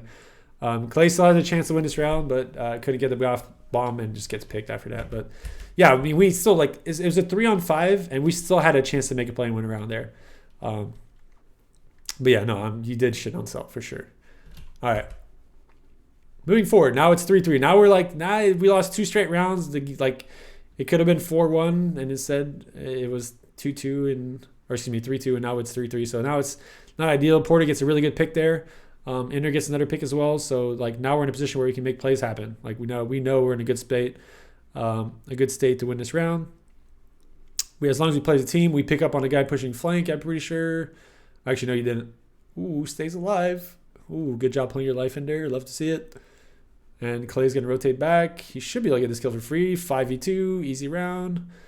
Shotzzy, this is the kind of play that I don't like. Like, this is, and this all series. And this is one thing that, like, next year we're going to talk about a lot. But, like these are the kind of, like, decisions that can cost you rounds, right? It's a 5-on-2. And look at our team's position. We have one guy rugs. We have 2 guys top mid. One guy's back. We call it zigzag. Back zig, watching, make sure no one got through bottom mid to flank. Our bomb carrier is alone on B side, and our bomb carrier is going to push it alone into ammo, where the only players really left alive are there. So that was like pretty crazy. That's a ego chow. If you want to talk about ego chows, we got another one there. You see ego chows all day, I guess. But again, that's like that puts like our percentage to win the round went from like basically 99% if we play it right to like, I don't know, let's say mid 80s. It would still be 90s in a 4-on-2 if we still had control bomb, but because they kill a bomb carrier, now they can like play, they can like just run around ammo and try and get kills left and right. But because of that play, now like even like Kyler's going alone, like that could have been bad. Like let's say Kyler dies here, Kyler pushes and dies, like they get another kill. Now it's 3-on-2, and like we're pushing one at a time, but we get the kill and then we end up, I think we just end up winning this round. Pretty sure. I mean, 4-on-1 doesn't matter at this point. But yeah, that's like, that was like, that to me isn't clean. Like that's, as a coach, I don't like seeing that. Like even as a player, like making those kinds of plays causes turmoil, and it's like, you want the other team to feel like they have no chance to win a round. Like just the fact that you gave them a smidge of hope in that round, like you're toying with them, but at the same time they feel like, look, if they had the mental fortitude to kind of fight back, like they still have a chance to win these rounds and win this game, even if they're down. And we saw that like on Saturday. If you guys watch this map, we clutched a 2v5, a 2v4, and was it a 1v3 or like something crazy? Like there's like 3 rounds that we theoretically shouldn't have won on this map that we did win, and that's because we never gave up on the round, and FaZe made mistakes, died in the wrong places, and we made plays. So yeah, can't remember. I think BZ gets a kill with a nade. I think we tried to switch it up this round. We actually were giving up on B a little bit. We expect to switch on their end because their B push wasn't really working that well, besides when they were just blind rushing. And we didn't feel like they would just blind rush again. If I remember the play call correctly, we were just trying to play safe, take our time. But we got picked, which obviously isn't good. And it gets a good kill. Mid-map, we didn't spot the bomb, so at this point it's kind of bad. I think we're going to lose this round just based on our positioning here. Let's see. Yeah, Clay died. Yeah, I think this round's over. Yeah, let's just move on. Let's try and get through this a little bit. All right, this is the biggest offensive round of the year. 4-4. We win this offense. We have a defense to win champs. And the moment, and we come in clutch, I think, here. I can't remember who gets the first opening, but we do damage on Simp mid-map. Abizi didn't push into bottom mid this round, and we feel like they're playing passive. Actually, Zero. Who is that? Abizi? Oh, Abizi. Come on, man. You can't be doing that. Look at this man go rogue. This guy should be on the Zeo squad. Look at that. This guy's bottom ammo, and they're set up. Everything's kind of stable, and this guy just like, screw it, boys. I'm making the plays. All right. This guy, no bottom mid control, runs through. He's like, screw it. I'm going to run through bomb. I'm going to run through mid. No one here. All right. I'm going to keep going forward. I'm going to run through. And then Ender's there to welcome him with open arms and take that free fucking bread. Let's go, baby. Kyler with the big chow bottom mid. Love it. Crim with the burger angle. He was probably trying to see someone like top C3 or something like that. But now we have control of B site. Like, this is big. Like, again, now this is how you play correct COD. Look at it. Look at that. Zeo running through. Correct COD. Push through. Gets the kill. Hugh was right behind him if he dies. Trade the kill. Keep our advantage going. We saw, I think Clay saw Simp. I think he felt pressure. So this is really good. We have control of side. Again, we're not like, this is a place where we know they're on the side map, but they probably have top mid control. So we're taking our time for bomb playing here. We're trying to edge this one out as much as we can. So Shotzzy does a good job playing his life, but should have had his feet sticking out. But Illy does a really good job. Like, this is the kind of plays on Ramaza that we struggled with earlier this year. We never had top mid. We would never go for top mid control. But this is the kind of shit that really kind of wins you tournaments. Is like it's not really a trade kill per se because it's not like a situation, but like as soon as you go for plant, look at Ender like come out of his zigzag spot, and he immediately goes to top mid stairs because like an angle you can die from bomb on is mid stairs, so he's immediately blocking that out. And then as soon as you see Major get that kill, Major has to worry about multiple angle or basically the main angle behind him, which he doesn't do very well, and then dies. And now we're in a 3-on-1. Now we have top mid control. Now we can plant. And now the round is basically over. Like Ender, even better. Look at Ender jump out the window. Like as soon as you have bomb down, you have no reason to be up there because this is like if Simp does what he did here and is in the corner, Ender dies 100% of the time. I don't care how good he is. You get Cameron like that, you're gonna die. So Kyler does a good job of staying on bomb. As you can see, he's kind of like baiting his life out just to make sure that they don't get a sneak defuse. Like we're doing whatever we can to not lose this round. Clay's in a really kind of good spot. Just random corner, like watching mid stairs. Like Simp has to worry about so many angles here that like the odds of him winning his round are basically 0%. Like Kyler, we don't know where he went. Get the kill, trade the kill, easy round. Let's go. Simp was trying to bait the angles out. Like he's trying to bait us to be aggressive on him and trying to push us out of our spots with the smoke. Where's Priesta? Yo, Priesta, the game's not over, Mike. Oh, there he is. Oh, he's drinking water. All right. All right, last round, boys. This is it. Championship. I believe this was a pretty clean one based on the comms. But yeah, FaZe is backs against the wall. They're trying to play aggressive. We shut off a BZ's push, which is really good. They're trying to play aggressive bottom mid. We kind of expected this, to be honest. We expected them to just play at Maniacs, and then Porter gets a big 2-piece. He played we knew they were going to go fast because we felt like the only rounds that they worked for them were going fast. So we try to play angles that are like unexpected. So like Crim6 hadn't played that angle yet in front of ammo.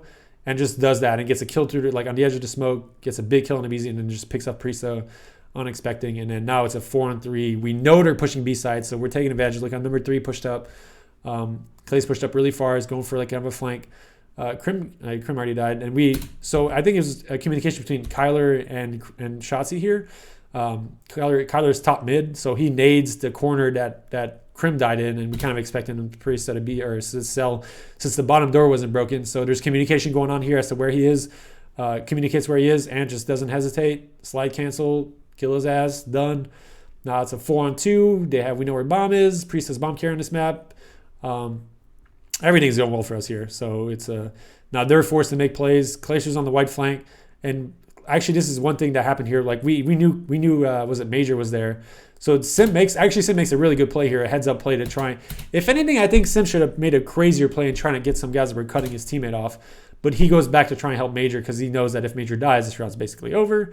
But we have them like we force him back. Like positionally, this is like spot on their end.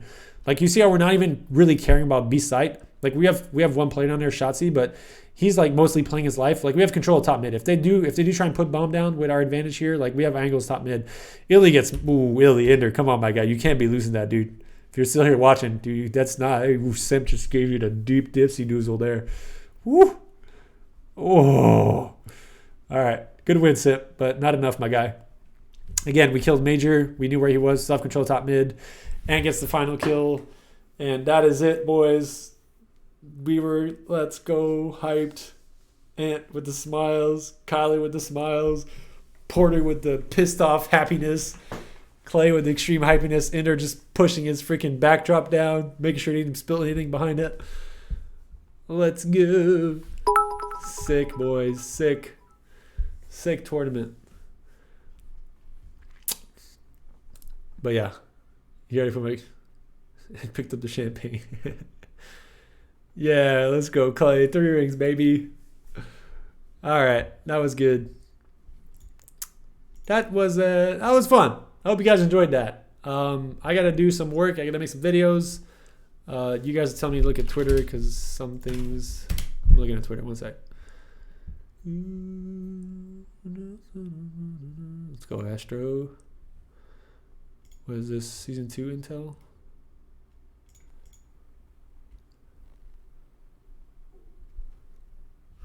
Oh, damn. I guess Call of Duty League official.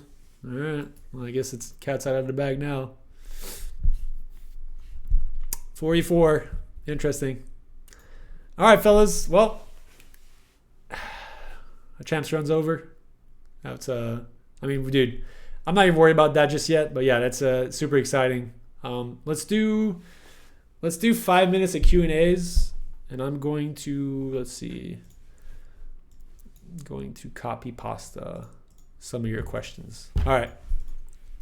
Here's how we're going to do this. You guys ask questions, and you need to put your Twitter at. So you're going to, like, this is how we're going to do it. You're going to go at Rambo Ray question. All right. So, me mods, let's go, buddy. Yeah, we're world champions right now. That's all we got to worry about. Good for COD 6 team. I would agree. Stro love hiccup. All right, let's get some questions. I'm gonna take the best ones. I'm gonna write the best ones down for the video I'm gonna make so that everyone can see the answers to those questions. I'm gonna answer most of your questions, but just kind of like for the ones that I won't put in a video. All right. Hey Ray, are you going for the Stars now the Canadians are out? You know what? Not really, man. I'm a Habs fan to death. Like, they die. My hockey season dies too. I haven't really been paying attention. It'd be dope if the Stars win the cup. I'd love to see like kind of some sort of like celebration in the city. It'd be kind of dope. But yeah. Am I still good at pool? Love from Sledgehammer. Hey, much love, Beard. Yeah, man. You know what? I rock your world, baby. So Clay tweeted about retiring. No, it's not. Clay's not retiring. No way. What was the best sub you never answered? I still can't answer that question. I'm sorry. Just know that it's not what you expect. That's all I can say. All right, this is a good question. Dead fan. Why did we decide? Well, it's not. Why did you? We'll say. Why did you? It was a team decision mostly, but yeah, I'll put that question down. We decided really how the veto process was going to work and the strengths of maps and how side pick was going to work. The more advantageous, like, you know how like a typical series goes where, like the team that has the advantage is team A and they get their best, like they get their search pick game 5 and they get the map with the better side in game 4. So with how the veto is going to go, like obviously there's only one hardpoint veto per team. So, what was it? We vetoed Petro because we knew FaZe was really good at Petro, and Petro was one of our worst maps in the later stages of the year. And FaZe vetoed Hackney because Hackney is such a good one-sided map, and they didn't like playing that map against us. So we knew what the series was going to look like. And that the kind of the 5 maps kind of coming together, the same 5 maps, was because the setup on how the vetoes work were going to be the exact same. And the difference in the veto was the later stages of the map.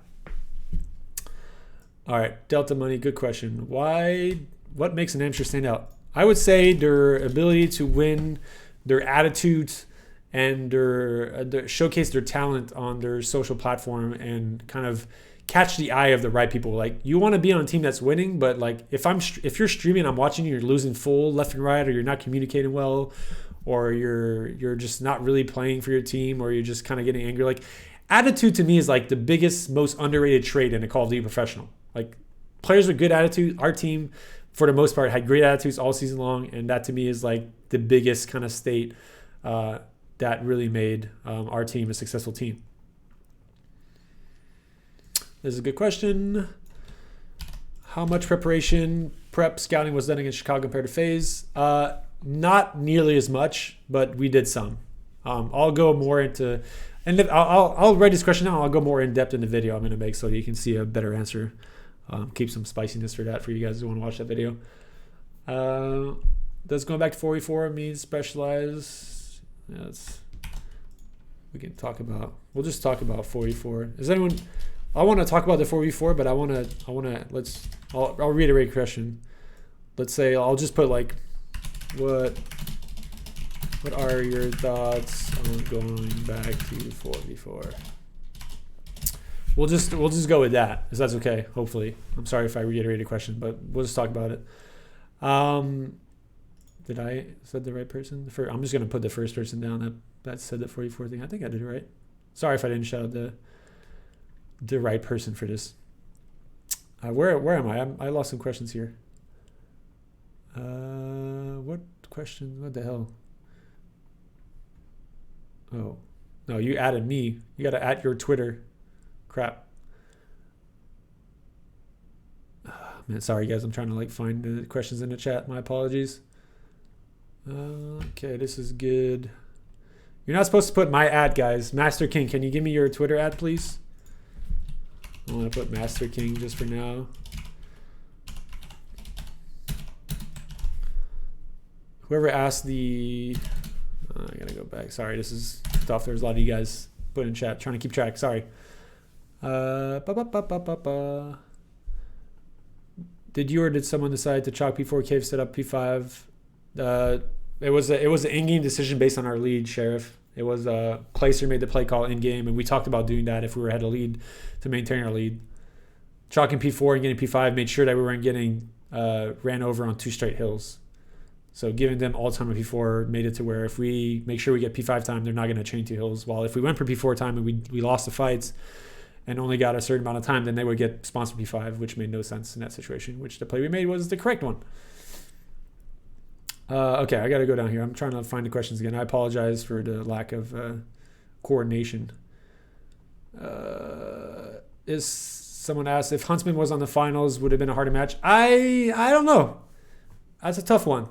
I think it would have been, I think because of the map set and the maps we were good at and the maps they were good at, I think it would have favored us a little more in terms of that, but who knows really, like they've been there more often than not, and I feel like the veteranship on that team probably would have handled the finals a little better, but who knows, it's really tough to say. I mean, FaZe beat him out, so like technically no, FaZe would have been the harder team. I'm sorry, I'm sorry if I'm skipping questions here. I'm trying to go through it. I apologize, guys. What separates the best coaches in Call of Duty from the rest, in your opinion? All right, that's a good question. Fatal Strike. I'm going to just, again, I'm sorry if these are not your actual Twitters, but I'm trying to, I didn't explain what the rule for the question composition was very well. It was supposed to be your name, not my name. I'm trying to like give you guys some Twitter love. Do you think the pro scene was using the best guns and attachments this year? I mean, for the most part, like the meta kind of, it doesn't really matter what's really best at the time. Typically, teams use the same thing for the most part. So early in the year, you'll see some differences, but after that, not really. I already answered the amateur question. Did Krim deserve his final MVP? I think he went off 2 map and map. I mean, it was tough. I think him and Clay deserved it the most. In my opinion, mostly the MVP on our team was probably Hugh, with how well he played the support role. Like he played. Like Kyler did everything we needed from him in the finals. Like in the role given, I feel like he played the best. Like he did amazing on Cave Hardpoint, which we needed to as a sub, and really kind of make sure that the smokes were thrown in the right places, which is the big reason why we won the first map. He baited left and right in searches. He made the right team decisions and really like just like as far as like MVP in my book, like I never like going to like the sling and the stats for MVP.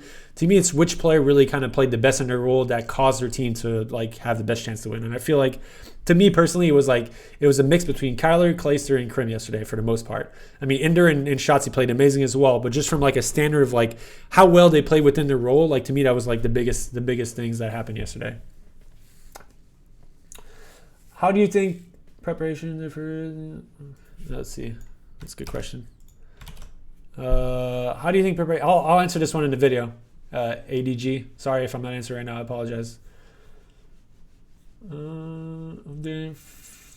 You're doing your first 4-man golf scramble Friday. Any advice? Just go big or go home, man. Hit driver on every hole.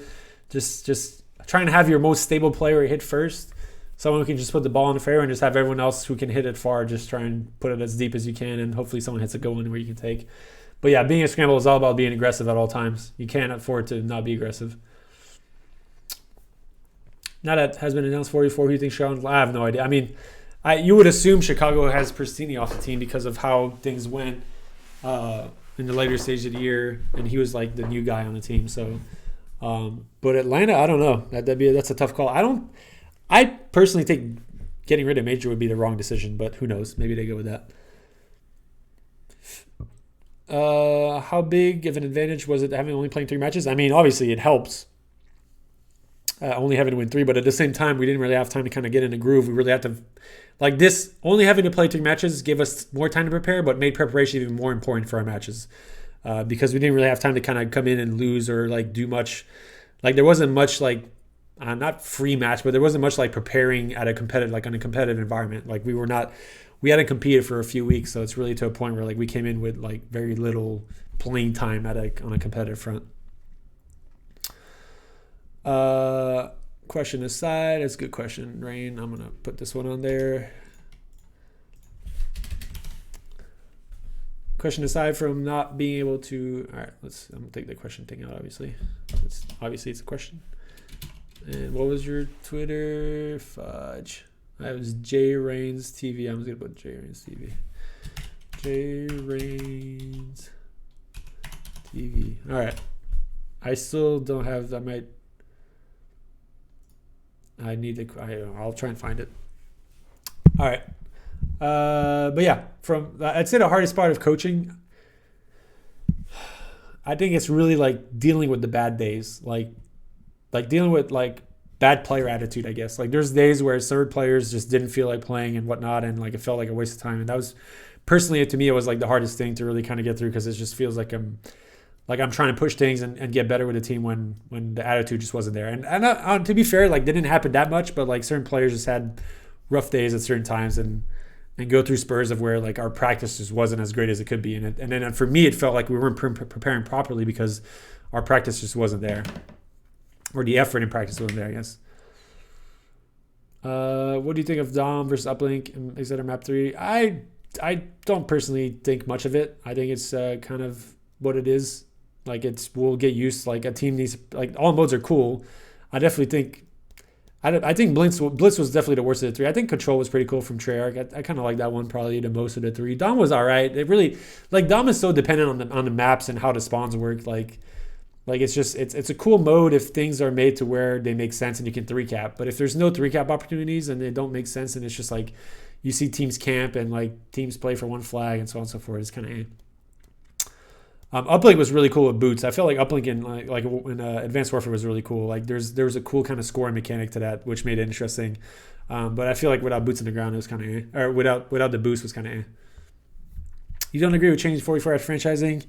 Yeah, it's kind of weird for sure. I feel like it should have started off like that, but if that's the case, then we'll have to adjust and figure out what we're gonna do. Already answered that question. When watching VODs, what type of things are you looking for as a coach? I don't want to share that, Delta. I appreciate the question, but those are secrets to the trade that I'm probably never going to share until I'm done actually coaching. How was the hype factor playing online? Did it hurt some of the players? Not really. I mean, it hurt the whole kind of crowd interaction. Obviously, is something we love, and it's like I would say Clay like lives for that, and a few of our players like thrive off that as well. And I don't think it hurt us. Like we wanted to win at all costs. Period. Like it didn't really change much, and I feel like a lot of professional sports that are going on in real time right now are kind of the same. Like it's just. Like there's no crowds, but like players still want to compete, still want to beat the crap out of each other and win. So that's kind of what it is.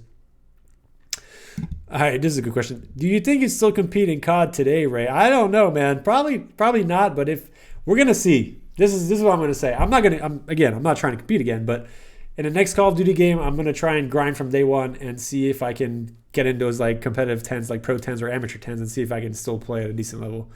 We'll see how that goes. Who am I taking a hand-to-hand combat? I'm not taking. I don't want to fight it, but I'm Canadian, bro. It's Master King. All right. Okay, that was for one of them. Thank you. I appreciated that. Change that one. Fatal Strike. Another question. What separates best? Did I put that one on there? Yeah, I put that one on there. All right. Does seeing Dallas win chance make you want to come back and compete, or are you done forever? I'm pretty sure I'm done competing, Ethan. Honestly, it's to a point where like everyone has to. I'm gonna put that one on there just for the hell of it. Like that's a good question. I'm gonna put Ethan as your Twitter. Ethan the man. Ethan the man. I'll answer in the video. Okay, let's try and find 1 or 2 more questions. And I'm sorry if I didn't answer some of your questions, guys. It's hard going through all of this. Yeah, people don't really talk about the smoke player. JP, I agree. Still compete today. Already talking about. Already put that one down. Yeah, I mean that's basically there. Godly says, what do you think happened to Minutes? This is actually, it's not really a good question for the video I'm making, but I can answer it here. I I personally think that they were in a like they thrived this year off playing the game. I feel like they were one of the first teams that understood how to play this game properly. They understood what really mattered on the map to hold hills. It's like in hardpoint specifically. They knew what positions they need to be in to hold hills, and they were really good at holding hills. I feel like there's not necessarily a lack of skill, but like a lack of like cracked, we're gonna call it.